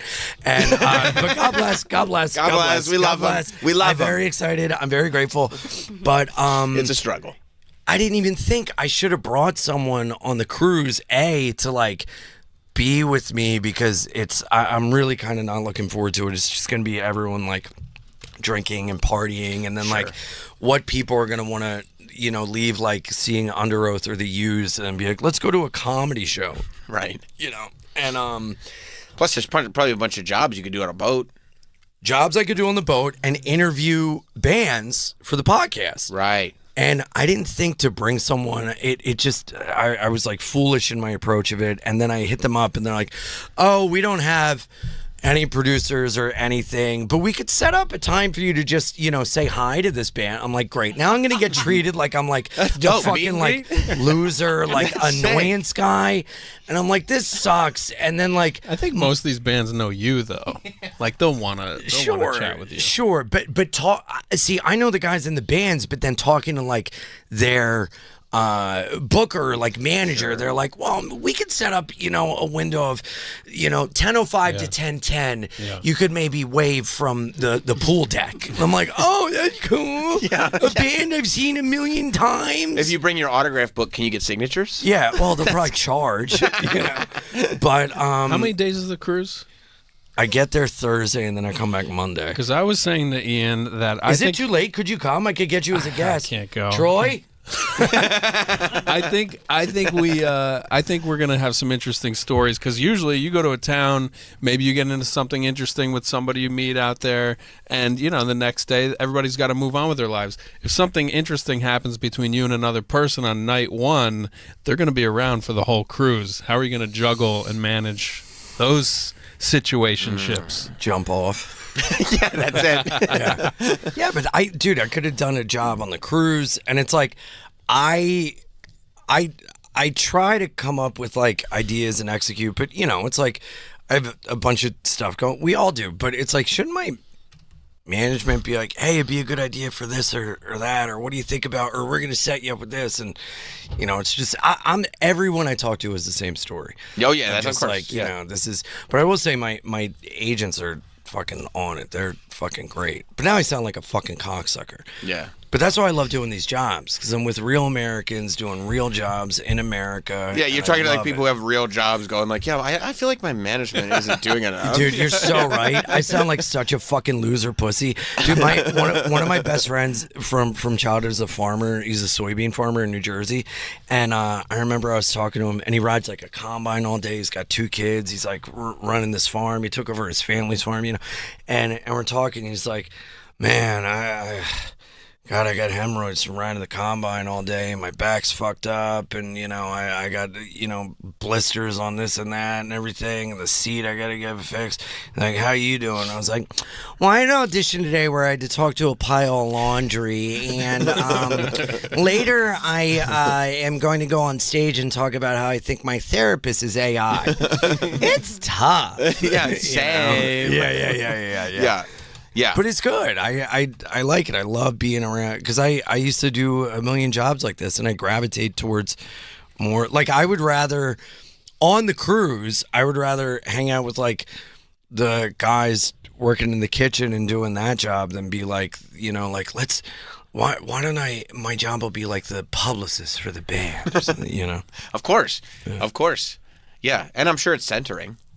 Yeah. You know, like actually doing real.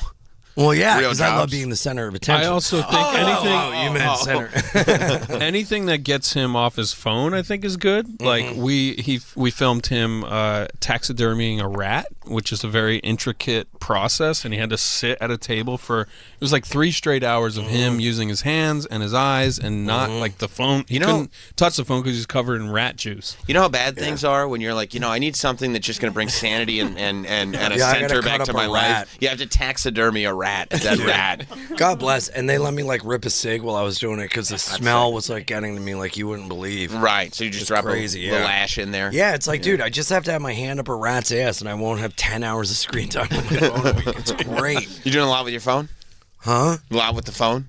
Well, I use my phone as my computer. Right. So I do like a lot of work and everything and like all this shit on my phone. And then obviously I get distracted and watch my like Indian boys that play forgot games about- for food. I forgot about those guys. I feel like you keep setting them up wanting to talk about the Indian boys who play games. I kind of want you guys to watch. I don't want to watch that. Mr. Biggie! Yeah, I don't want to watch that. Dude, they I had don't one understand game the where reference. they had all these kids in a line behind each other, Yeah. and they had rope, and they had to jump from one thing to another. And on the left side was Trump, and on the right side, yes, I didn't want to watch it. yeah, and on the right side is Ronaldo, and then in the middle is America, and then the guy says the names, and the kids jump to the side, and then they get confused, and then it goes down to one, and they get to eat. And it's a food reward? Yeah. That kid got a piece of pizza. Oh, let me tell Pizza's you, good. some of those kids have been cheating because one of them is a little fat. Going But back to heavyweights, the you scales can are really not- see some of these kids They gotta put 'em in need to some- get better at the game so they can eat. Cardio-based games. Yeah.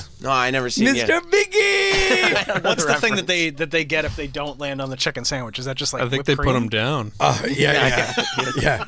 I think they have to go build a house with cow shit. Wow, look at that chicken. I mean, they look like good chicken sandwiches. Yeah, dude, the food looks great. I mean, Are we yeah. going to play the noises? No. No, Sam doesn't want to. I don't Sam, want can we just hear why I'm excited about it? to. Okay, do the third one in, Mike. I'm interested in the third one in. Beautiful Village Kids Food Challenge. Oh, and he No, might be no, sick. this Why isn't- is he bald? This, I don't like I don't think This is what this Ian likes. this He is likes not the sick guys kids I fighting watch. for No, food. no, no. Go to a different one. These are not the guys. Go to hashtag Mr. Biggie. Mr. Biggie. Yeah. Okay. Look up Mr. Biggie. Mr. Biggie. Yes. Can't you No, see? not Mr. Biggie Bear. Sometimes your words No, just look say- up hashtag Mr. Biggie. That's what he looked I up. have it on my phone. I'll just play it. Guess that's why they broke in you. Is that Mr. Biggie up top? Yeah. Huh? Right there. God first. No. He's got 439,000 followers. He's a huge success. Play from here. Yes. All right, let's hear it. 2, 1, go. Asnan. Asnan. Yeah! Uh-huh. You like that? Yeah. Ready? Daniel. Daniel. Let's see if Daniel's got it. Yeah! Yeah, They're going to run out of food. Salud! Let's see if Salud! Let's see if Sandu has it. No! Oh, he says no. He doesn't. Gamel? Gamanel. Let's see. Yeah! They're going to Okay, run so out it of says- food. It says yes. Mr. Biggie's not going to eat. Good boy. He goes last.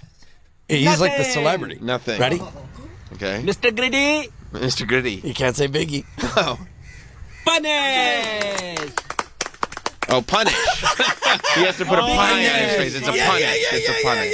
You like that? Yeah, I like it. You like that? It's so funny. That's what you like? Punish. You like it because your algorithm was giving you bad stuff, so you watch this stuff. Awesome. You watch This is nice. Yeah. Look at him. Yeah. That's I you. didn't Oh, know punish. this is what you were doing. Punish. Punish. Asnan! Oh, is he going to get a second chicken sandwich? Punish. Punish! Isn't it fun? Look how giddy Travis is. I like it. Look how Melanie excited has Mr. Biggie is. Are you giddy? Nothing. No! Oh, no. Are you giddy at the video, or are you giddy at the idea of Ian watching? At the idea. Yeah, of Ian watching. Look at them. They all eat. But then some of them were punished too. And they love America. They do love America in their village. How Look do you at know that. that? 'Cause Oh, look they at got the American flag. Oh, they got Coca-Cola. Probably fried chicken sandwich. That's very I American. know. Yeah. I don't know where. I don't know who's funding Flag's this. only got 15 stars. Huh? Their American flag. It What? only has 15 stars? Really? They didn't get the new one. Well, they're still a part of the, They didn't the get- colonies. Punish. They're living in a time where Britain hasn't invaded India yet. So That's the right. states aren't. It's just one of the older flags. Aren't that's all. 50. You ever see images from grocery stores in Europe or other countries that says American section, and it's all of our junk food in one section, and the I soda. did just see somebody was over in the UK. It wasn't a grocery store, but they had literally a store that said it was just called American Candy. And it was just all Sour Patch Kids and just stuff we have over here. Yeah. That's great. And then they got to have some of the food. They didn't get a punish. I would love to see these guys take a trip to America and go to a Buc-ee's. Yeah, so this is what you're into right now. Yeah. And it makes you feel a little better about everything. No, it's just fun to watch and be distracted in not a way that's negative. Well, I mean, I also obsessively play a game called Spider on my phone, which is like How's that a work? backwards solitaire. Oh, okay. And I constantly try to beat my high score. My high score on solitaire is 1:05. That's pretty sick. I'm really good at solitaire. I play solitaire on my phone sometimes when I'm putting my daughter to bed. Really? Sitting in her chair. What's your best time? It's like a matching solitaire where you have to match categories. It's it's not solitaire. Oh, so you're lying. You don't play solitaire. Well, I mean, that's not competitively. It's just like a matching solitaire where you have to put things in the category. Why are you instead of playing the when you're suit. putting your daughter to bed? Shouldn't you be putting your daughter to Shouldn't you bed? be with your daughter? I'm in the room while she's falling asleep. Well, I mean, I'm sure that's... Shouldn't be talking to her, reading her a story instead of being on your phone. No, when I'm trying to get my daughter to fall asleep, no, just having conversations with her is probably not constructive. You don't want your daughter to fall asleep to the sound of your voice? No, I want my daughter to just fall asleep. It's a sequence of events. It's a finely tuned choreography. Thank you. I have a 5.5-year-old. It's a whole thing. They all are have individual needs. Teeth brush, story, blanket, Tony box, Dad sit. distracted. Solitaire. What's Tony Sit box? and play solitaire. Gotcha. That's a little box that you put little toys or whatever on and it tells a story. Bunny! Bunny! And then we spin. And we go, do you get Tony box or a bunny? And then she has to put her face in a whipped cream pie. Yeah. That's right. That's right. We try to... Then you got to go back to toothbrush again. And then we go back to toothbrush. Well, Toothbrush! we gamify bedtime. Yeah. Yeah, it's incentive based. Yeah, you gotta do it. You have to. It's the only way to get by. Did you have cameras with you at Skankfest? No. Because I had heard the hotel rooms were haunted. Bro. Tell us about it, Ian. You know what's funny? The way you set me up for that is my episode of Comics Unleashed comes out tonight, which is actually why I'm here. That's what I want to plug. Dude, legit, my room was haunted, and it creeped me the fuck out. I got through it, but it was weird. They set me up with like a really nice room shout out Rebecca and Lewis and Christine, but I go to the room and there's a hot tub, like a jacuzzi. I'm like, oh, this would be great. So I try to turn it on and it doesn't turn on. So I call maintenance and they're like, I will send someone up. So I'm in the room. I'm eating like Frankie's Chicken or like the local like fried chicken place. And I hear like a knock and then like a murmur and I'm like, oh, and I answer the door and no one's there. And I like pop my head. I'm like, hello. I didn't think anything of it. Then the guy comes, fixes the hot tub. And I go in the hot tub and I eat chicken in the hot tub. That's feeling like a fucking boss. So lit. I got a towel that I'm wiping my little hands on. Is that for the grease or the water or both? The grease. Okay. And then Did you have like use a separate towel that was just the grease towel? Let me finish. Sorry. I one towel for the grease. And then I go to bed and I jerk off on my belly. Use a grease towel for my belly cum. That makes sense. Then I go to the bathroom and I use another towel for clean time. That makes sense. And then I put my clean time towel I hang up and my cum chicken towel I put on the jacuzzi. For the next time you have chicken or cum. Yes. Yeah. I know the environment is important, so I'm going to reuse my chicken cum towel. Right. So then I go to That makes a bed, lot of sense. and while I'm asleep, my feet are tucked into a level I've never felt before, and they're literally like this. And I wake up and I'm like, what the fuck? So I like kick my feet out. I go back to sleep. My feet are tucked in again. Go back to sleep. I wake up. My room is fucking freezing. I untuck the entire bed. I go to the thermostat. The other room the thermostat was like at 73, and my room's like freezing. I wake up, I go to the bathroom, and there's a pile of towels next to the door, and my cum towel is gone. What about the chicken one? The chicken towel is the cum towel. Yeah. I didn't want to be redundant, but my chicken cum towel. I want to make sure you're telling the truth. You got that. Is crumpled up on my chicken cum towel and my wash towel are gone. And then Someone there's took the chicken a cum pile of towels next to the door. And I'm like, what the fuck did I do with these towels? Did I wash the chicken and cum on? Like, where's my chicken cum? Why would I have done that? Why would I'm I just have going to done use that? it That again was for stupid. either or. What am I, stupid? Probably going to come and have chicken again. I'm trying to do I'm it here right for a now. few days. I have chicken left over, and I know I've already made enough cum. I need that towel. So I'm like, oh, whatever, dumb. that's weird. And there's a pile of towels next to my door, and I'm like, oh, whatever. So next on the floor too. I'm like, well, that's like next to the jacuzzi. Right. Like, oh, whatever. So then I go out, and then I come back to take a nap, and I'm like, I take a nap, and every time I kind of fall asleep, I hear these people that are like talking about going to a party, and they're like right next to me. I'm like, man, these walls are thin. I wake up and they like shut up, and then I go back to sleep, and they're like, we got to get ready for the party. Steve, we got to go to the party, blah, blah, blah. And it's like merriment and everything. I'm like, God damn it. So then I wake up and I leave, and I grab my key card off my dresser, and I go, and then I'm hanging out, and I'm talking to some people. I'm like, they're the weirdest thing with these towels. Like, maybe your hotel's haunted. Look it up. And I'm like, oh. So I go, Royal Sonesta in New Orleans haunted. And the first thing that pops up is, yes, the Royal Sonesta is haunted by a spectral maid who tucks in your feet and tries to let you have a more comfortable stay. No. Dude, I got fucking chills. I just got creeped goosebumps. me the fuck out. So then... Did it say specifically about like the chicken cum thing? No, the chicken cum thing I think was more of my thing. Okay, so it's just more just a towel. Well, I think that was the haunting I was leaving at the hotel. I see. So now, if you Google, it's like a gay little man leaves chicken and cum on your towel. Well, I thought it was going to be, you know how ghosts wear sheets sometimes? There's going to be a ghost with a chicken cum towel over top. It could have been. Yeah. Could have been. Yeah, the ghost comes with stains. Oh my God! So it said like there's a maid ghost. Yeah. So then I go back, and Kim Congdon and Miranda Meadows come with me, and because I'm telling people, and everyone's like, dude, what the fuck? And then word gets out, and I talk to Sidney Gant, who's a comic from Philly, and he was like, dude, what the fuck? I went to my room, went to sleep, woke up, every single one of my towels was gone. What? And I kept going into the hallway because people were yelling about a party. And I was on the 3rd floor and he was on the 5th floor.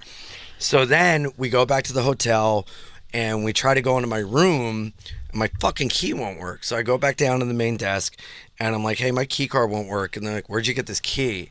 And I'm like, I found it on my dresser. And they were like, and I'll be honest, I did not put it on the dresser. And the next day when I left, it was on the dresser. I was like, I didn't know I left that here. Sure. So I grab it and I go back and like, yeah, this is for Sonesta that like shut down years ago, like down across town. I was like, oh fuck. You've always been the kid. So so it's so like cheesy. So then we're like, all right, this is creepy. Let's not go to the room. Let's go get something to eat. And the woman at the desk is kind of like, the woman at the desk is kind of like playing it up. You know, she's like, you better watch your feet, baby. They're gonna come for your feet. Oh God. And I'm like, Did you tell the woman at the front desk about this? Told her everything. I go, of course. I'm telling everyone, man. And I'm like, should I talk to it? Because I was going to be like, Spirit, you're free, Spirit. And she was like, do not talk to it. It'll invite you in. The lady at the front desk? Yeah. She's like, you'll invite it in. It could go back with you. Do not address it. Did you think she was fucking with you, or was she? I don't know. Probably, maybe. And she was like, if you can get salt wards it away. I'm like, all right, get salt. Don't talk to it, blah, blah. So then I'm walking down the street. We're going to get food. And somehow, like, these 3 black women just appeared out of nowhere. I'm talking to them. I'm like, do you believe in ghosts? My room's haunted. No. Yeah. And the one woman's like, the blood of Jesus, I rebuke you. And she prayed over me. And then they ended up eating at the place we went to. And then when we left, I did get them to pray with me again. And I go, God is good. They go, all the time. I go, all the time. They go, God is good. I was like, wee woo. And I stole salt from the restaurant. Smart. To go back to salt the room. Little packets?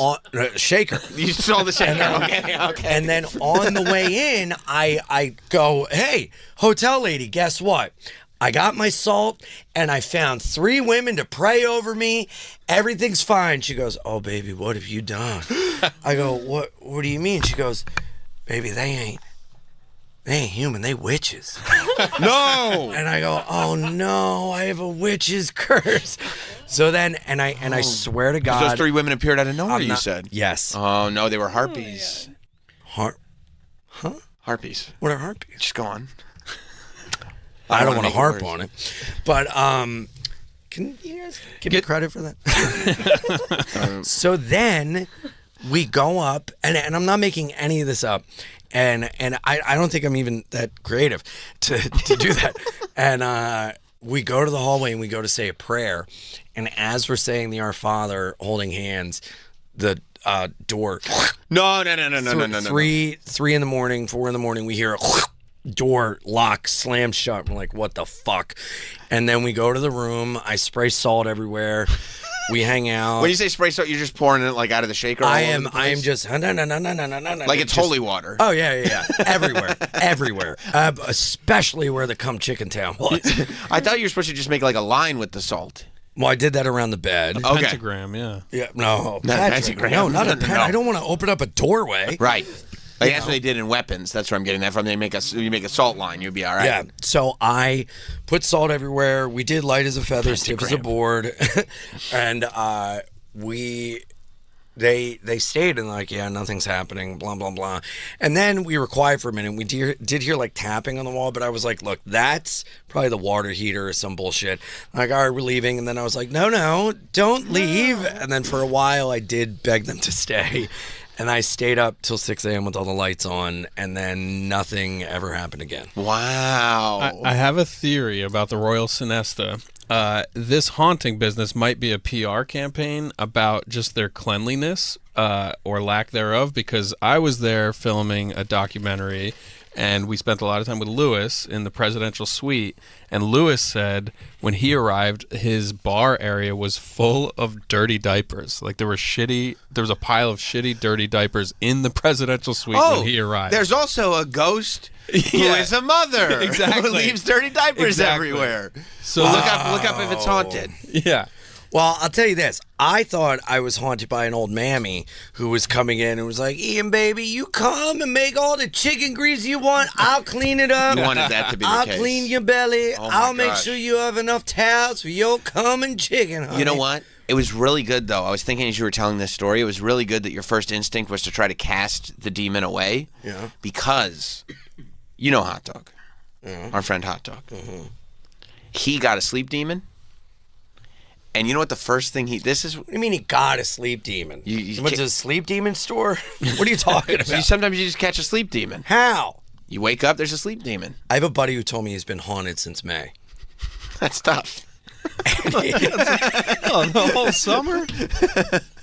That's tough. And he's like, I can't get rid of this haunting. Yeah, no, the sleep demon is it's called withdrawal. Yeah, sure.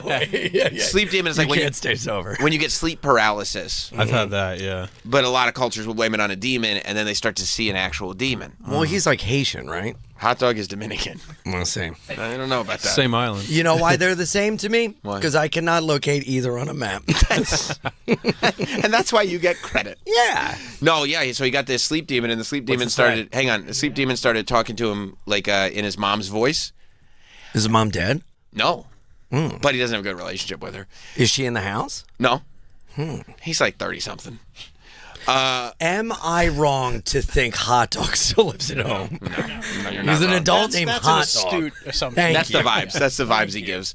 But it's all to say, literally on the first night that he caught his sleep demon, do you know what he did? His first instinct. And he told us this was the truth. Kiss it. You would think so. That's what we all guessed. His first instinct was to shut his eyes and to say a little prayer. Yeah. And to say, please leave me alone. I will find somebody else for you to glom onto. He's passed the buck. He said glom on. Like, I will find somebody else for you to do that. And you know what he did? He gave the sleep demon to his best friend. No. It's 100% true. He does, and he hasn't had it since, and she's had nothing but He bad had luck. it multiple times. Right. Like And in the course of a year or so. How did he give it to someone else? because he was in the same bed as her. Platonically. When it came back once. Yes. Yeah. Are you serious? He's not just haunted by his choices? That could be it, too. Sleeping in bed with a friend platonically? That could be it, too. You sure if that was me, I would have been like, sleep demon. Haunt her till she needs me. So Travis, he legit. I mean, there's a review right here on TripAdvisor What is saying it? almost the same thing that Ian said. What does the review Well, I say? did leave a review on TripAdvisor. Yeah. Well, this was last year. No, this was 2014. Whoa. 10 That's years, an old 12 ghost. years ago? Wow. I heard the place was haunted and didn't believe it until I heard knocking, but no one was there. That's what you just said. And then I came in a towel. Yeah. I had There's some a chicken place down the road. Use the same towel for both. The stylus to my iPad was missing. I searched high and low, nothing. The room was cleaned twice, still no sign of the stylus. The morning I was leaving... He thinks the ghost stole his stylus. Everybody loses styluses. The ghost is into tech. Yeah. Who needs it? Ghost needed to take some notes. It's an iPad. Why would you have a stylus? Let's get this out of here. The morning It was I was Steve leaving, Jobs. my stylus was sitting neatly at the foot of my bed like a present. Oh. Whoa. Like the key. Oh, my God, Ian. Wow. That's a mischievous ghost. Like Casper. Did they say anything about the sheets Not that one. being tucked in? The sheets tucked in or the towels spectral- outside the door? The spectral maid? I went to college in Long Island and I had a haunting. I had sleep paralysis, and there was a rumor that it was the Post family owned all this property, and the granddaughter would haunt people, and it was a specific to sleep paralysis. Like if you wake up and you can't move, she's holding you down, and people claim to have seen her and stuff like that. So I'll have to check TripAdvisor for my college campus. Whoa. Yeah, I don't believe in any of it, but I love people's stories. But like, I don't think people are lying. Patrick's story is just an RA fucking with people. Somebody slipped me GHB and sat on my chest. You don't believe Ian? No, I believe that it happened. I'm saying I always believe in explanation. I don't believe in any ghosts. So what's the explanation for my towel thing? Yeah, I mean, I don't know. I wasn't there. I wasn't there. Why are you being hostile? I'm not. I'm just, no. You just said you look for explanations, so I'm asking what your explanation Travis was hostile. That doesn't sound like me. I said, I don't believe in ghosts, but I love haunting stories. And Travis said, you don't believe Ian? Yeah, no. Do you not believe your friend? But you do believe me. 100%. But you said that you try to find explanations. Yeah, but I wasn't there, so I couldn't possibly. Like, your retelling of the story From my is retelling, your perception. what would be the I have no idea. explanation? You hear what he So said? you're calling Your me a liar. perception. No, your perception. Eyewitness testimony is the worst testimony there is. But it's anecdotal. Yes. And that's real. Oh. I might need to get your dictionary. Denying people's experience. I have anecdotal evidence that this happened. But that's what I base. It's anecdotal. I'd like to strike this from the record. Yeah. Did you just learn a big word? That's what I base all my political leanings off of. My question about this towel pile is like, how many people were coming and going in your room? Like, did you have friends over? I know one was for sure. I was coming and going to sleep. This happened at like 3 a.m. and I woke up at 9. No one was in my room. No, I was the only one. I love it. I love hauntings. I love haunts. But you don't believe him. No, I said, why are you saying I don't believe him? Because you don't believe haunting. You're a hostile person. So the only... And you see what I'm saying, right, Troy? That's not hostile. To say I don't believe in, like, ghosts and the supernatural, and you don't believe that guy right there is a totally different... Well, my question is, so I think you're telling the truth from your perspective. Okay, that's another way of calling me an unreliable narrator. So... if you were there, well, you're a maniac. Experiencing. I mean, that is noted. I think over the course of time, I think we can all agree you're a lunatic. In the time of my, is that unfair to say? No, that's a point for you. He doesn't do drugs though. No. Thank you. So because if he did a lot of drugs, or if I was like drunk or hungover. In the time of my 9 a.m. psychotic maniacal life, sorry, have I lied? No, I don't think you're lying. I don't think you made this up, dude. Okay. So then say that you were there with me, sleeping in bed platonically, a hot dog and horror situation. And I would do that. What? You love chicken. And I had some chicken, and maybe, you would give me my own privacy, though. I know you respect me enough for that. And I would hope to have my own privacy as well. In a heartbeat. Thank you. No questions asked. Thank you. I'll be in the room eating chicken. Save you some. But if you were there with me and this had occurred the way I'm saying, and I said, Sam, I think there's a ghost, and you were to calm me and say, well, you're a maniac, here's what it actually was, what do you feel that it would have been to explain what happened? I probably would not be helpful, because while I would just ride this thing out. I go like, okay, because I like the energy of it. I like the idea of maybe we're haunted. I like you freaking out. Yes. So I go, okay, if there's a ghost, there's a ghost. Let's ride this out. I think you, for the story and knowing you, would very much push me towards dying in a way so that then I could talk to the ghost personally to figure out what was going on. I would convince you, Ian, if you die, you can talk to the ghost, and then you can tell me. Oh yeah, we need a man on the inside. It's like 4:00 in the morning. You're sleep deprived. You're still drinking coffee for some reason, smoking cigarettes. I'm like, bro, you die, and then you tell me what they were doing. Yeah, that's a good idea. You need to be a ghost. Okay. So when I kill myself, you hang on to the other end of the rope, right? You pull me back. You just jump out the window, and I go, "Oh, what the fuck did I just do?"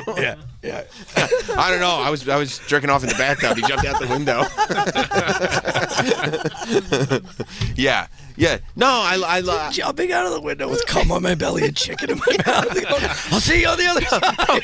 He was actually really happy. He thought he had a good plan.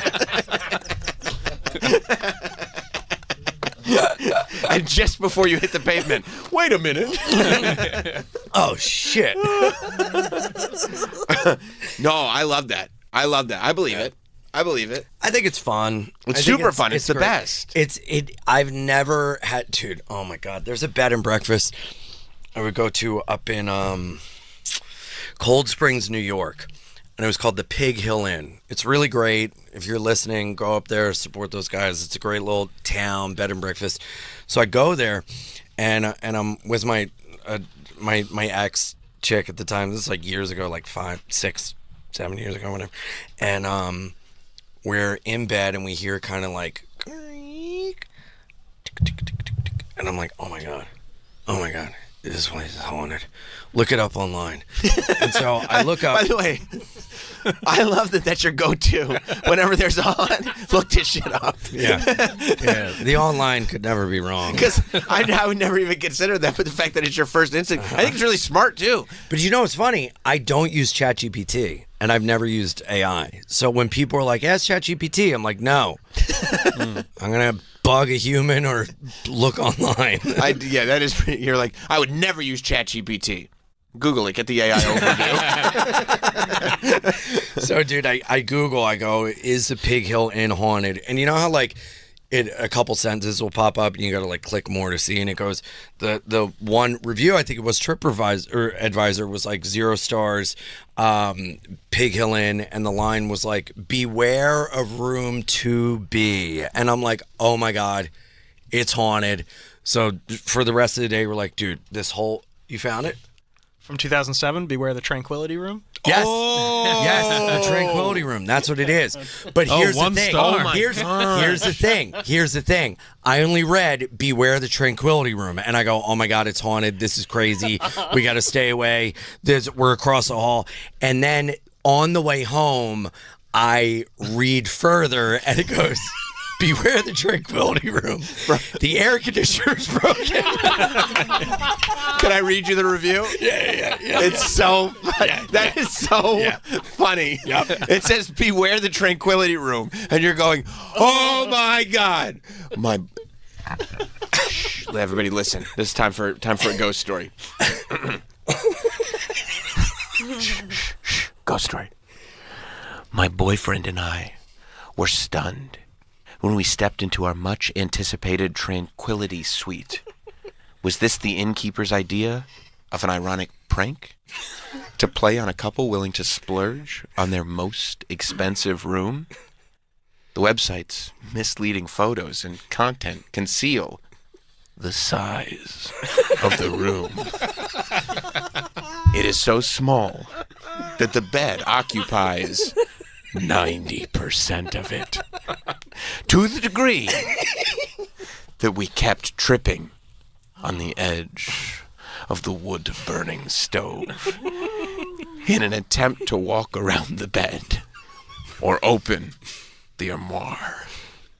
A chair that was jammed into the space had a seat so collapsed that if you sat on it, you'd slide off and land under the bed or crash into the aforementioned wood-burning stove.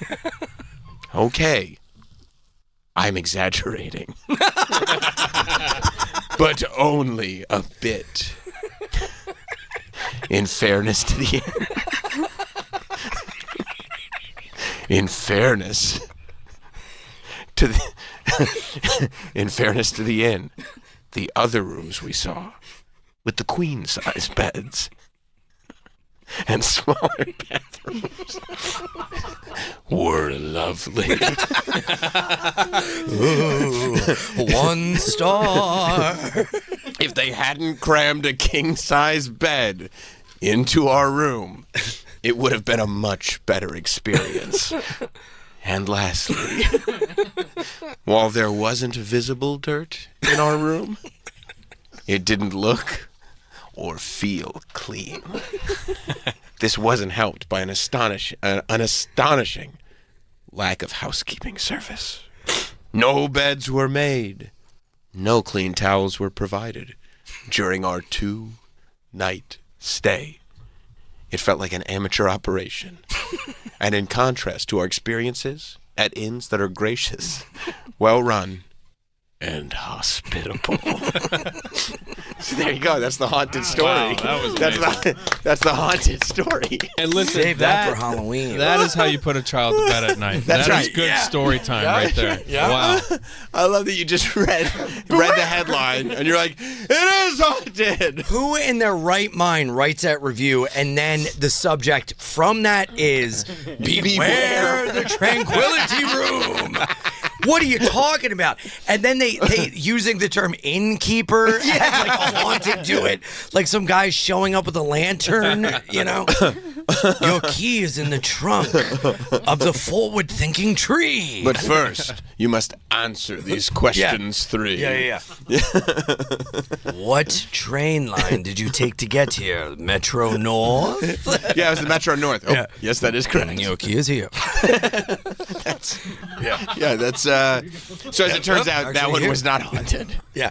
Well, we have to see if she left more reviews on other pages, because maybe that was her last review. That's the ghost got her, you Yeah, think? she And was can I ended. tell you, life is about lessons, and I love learning lessons. And that lesson taught me, read further than the headline. That's right. Don't ever just take the headline as gospel, because people use trickery and bank on the fact that you will not read further. You think that was misleading trickery? Yeah. She was doing it for the clicks. The clicks. Because Yeah. she's going to really benefit from everybody reading her review Oh, yeah. on TripAdvisor. Mm-hmm. She's probably trying to get herself a nice little career. Yeah. Leaving misleading Got like reviews a on TripAdvisor Tumblr. Yeah. Did you walk into Skankfest believing in haunted places? I didn't even think of it being haunted. And then Saturday, me and Attell walked around town and went to the hotel that Johnny Thunders died. Johnny Thunders, the guitarist from New York Dolls, and stole the song Chinese Rocks from Dee Dee Ramone, by the way. Oh, wow. But I went to that hotel, and they were, because apparently that room is haunted. He died under like mysterious circumstances, but he was a hardcore heroin addict, so I think we figured it out. That might have been it. And they were going to let me in the room. I was like, hey, can I go in the room Johnny Thunders died? They're like, yeah, if no one's in it. I'm like, great. So they come back and like, someone just checked in like an hour ago. I was like, God damn it. And I think you're lying, but that's fine. You just don't want to do it. But we were going to go on a ghost, dude, Jesus, years ago, Norman got married in New Orleans. That's so we right. all went down for the wedding, and we're all hanging out, and there's a ghost tour coming through, and everyone's like, you know, I'm going to go on a ghost tour. It's like, dude, I'm just going to join this ghost tour. And they were like, yeah, try it. So I just walk up, and the woman's talking, and I like am in the back smoking a cigarette. And she's like, yeah, can I help you? And I was like, yeah, I'm on the ghost tour. She's like, no, you're not. I go, yeah, I am. She goes, you didn't pay to get here. You just walked up. And I go, no, I'm on the ghost tour. No, I didn't. And I swear to God, she goes, I don't believe you. And dude, in a stroke of genius, I went, but you believe in ghosts? And then someone next to me goes, you should really leave. I was like, that's fair. See you later. Yeah. New Orleans is a good place for it, because New Orleans scary. New Orleans, they do voodoo, and they have everybody buried above ground. Bro, It is a spooky town. Right. Going around there at night, it is, and also it's straight up like, well, I walked like an hour and a half around town alone because I was doing goddamn Comedy Jam, so I had to get a dress, because I wear a dress when I do it, because I do Smells Like Teen Spirit. That's great. Kurt wore a dress. So I like walk all through town to get a dress at Goodwill, and I like walk back, and I'm walking through all these like spooky, weird, and I'm just like, man, thank God when I was drinking and doing drugs, I didn't get a hair in my brain to be like, I'm going to go to New Orleans, because that is a town you get lost in and you never get found again. Oh, that is yeah. a place where you just get like a room somewhere, you can drink in public. We almost lost Troy in New Orleans. You can shoot dope and just play music on the streets, need a jambalaya and a home haul. What happened to you? Oh, I was stupid. I was down on Bourbon Street, and I was on tour with a band, and I wanted weed, and I went up to somebody. I'm like, oh, where can I get some weed? And the guy's like, oh, follow me.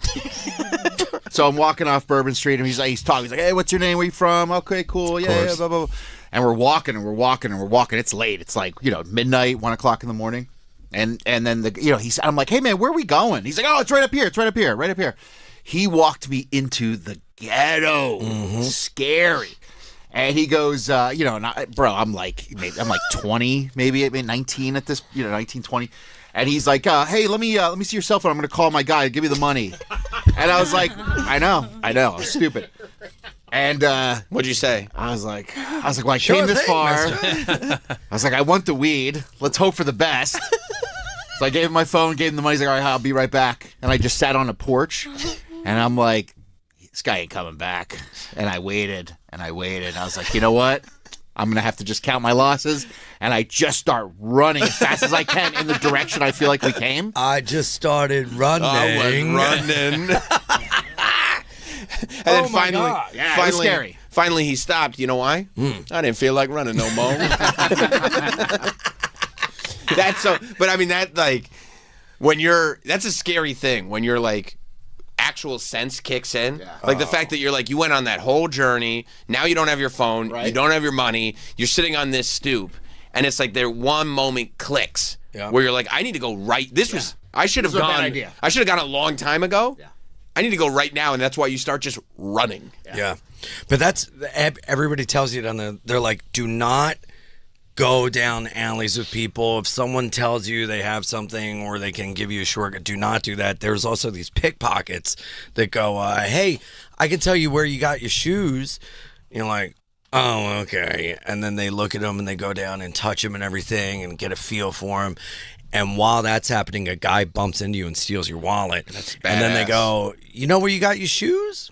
On the ground. And then they like leave. You're like, oh, that was fun. Yeah. And that actually was happening to me in front of the hotel. And Ryan Shaner, do you guys know him? He's a great comic from Philly. I don't think so. While that's going on, this guy's like, where'd you get your I know where you got your shoes. And I was like, I doubt it. and I'm like, he's like, see right here? And I'm like, I will bend down and see. And then this guy. Let me take a look at those. He goes, yo, Ian. And he spins me around and some guy was behind me. I was like, hey, fella, what are you doing? Excuse me, sir. Yeah. Before I can continue with you, this gentleman was about to tell me where I got my shoes. Yeah. And he was like, well, I'll call 411 and find out. Can I borrow your phone? Come down the street with me. I was like, you're not going to pull a Quan on me. I kind of love pickpockets because I love sleight of hand. Yeah. Yeah. I love sleight of It's a hand. lost so art. I kind of love Lost art. people who steal watches and jewelry and pickpockets and stuff. I think they're pretty badass. Yeah. Have you ever had someone do that to you? No. In the park? Willingly? That you think is a good idea? You beg them to give the watch back, and then they say it's all part of a trick. I had my in first 2004. experience. Did that really happen? Yeah. It was like part of a trick, and then he just didn't give you the watch. No, he gave it back, but it was scary for a asked moment. for money. Did you give him the money? Not in like, I'm stealing this, give me money for it back, but like, I did the trick. It's like, you know how like... But when he says, I did the trick, I'd like some money, is he holding your watch still? He was wearing it on his wrist. So before the watch comes off the wrist, you do have to maybe give him a tip. No. No? You get the watch back and give him the tip. You buy your own watch back. That's what it is. That's what I think it is. It's a tip. It's a cool trick tip. I think you might have got robbed for your money. $120 cool trick tip.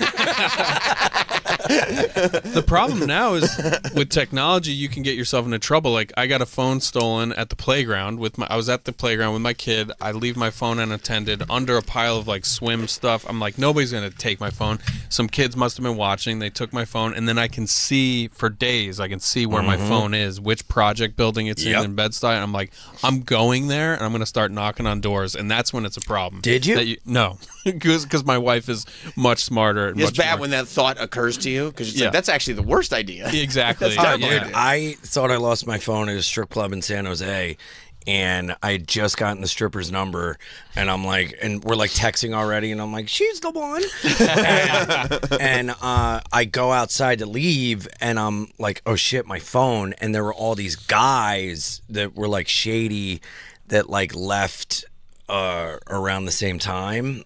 And instead of being like, I need to go back in and check for my phone. I did go back in and check for my, I couldn't find it. So I go outside and I go to my buddy. I go, dude, these guys, Justin, I go, these guys stole my fucking phone. He's like, how do you know? I'm like, dude, trust me, you got my back? And he's like, what? I'm like, you got my back? And he's like, yeah. And I just go up and I get in front of them like, hey man, my phone was out and then now it's not. So I'm going to need you guys to run your pockets because I got a feeling something's up. And they're like, what? And I'm like, empty your pockets. One of you has my phone. And they all started emptying their pockets. And then one of them was like, no, fuck you. And I was like, Justin, you said you had my back. And he's like a big hulking guy, you know. And I got him to like move their pockets, and then one of them was like, "No, dude, try find your phone. Like, are you stupid?" And I was like, "Well, I didn't think of that. Just give me a second. I'm flustered. You guys ever been there?" And then they were like, "Whatever." And then they just like walked away, and I go back in and it had fallen on the floor. Jesus, I have a mental issue. Well, you can see Ian's mental issues firsthand by watching Ian do. Yes. The first 2 episodes are up now on Ian's YouTube channel. Go look it up. Ian Fidance Comedy is the YouTube channel. You could go. You could see the episodes. When will new episodes be up? Every other Tuesday, the next episode, I got my tattoo license in Wisconsin, $65 and an hour of my time. And I am a licensed tattoo artist in Wisconsin, and I tattooed a guy at a tattoo shop. And I'm having a blast. IanFidance.com for all my dates. I'm in Austin, January 29th to February 2nd. Then I'm in Dayton, Ohio, Portland, Maine, Portland, Oregon, Seattle. And every town I go to, YMH is setting me up with jobs. So that's sick. If you want to have me do a job in your town, if it lines up with my schedule, that'd be great. But on the off time, there's a chance I could fly out and do it or drive if it's close. Email ianfidance666@gmail.com. The Mark of the Beast? Mark of the Beast. And any jobs where Ian might potentially get hurt, you're at the front of the line. That's great. Yes. If there's a job where I could very much be injured, squirm, squeal, get away with not having insurance, come on and contact me. We'll see you guys tomorrow. Have a good one. There's more Sam Roberts Show after this.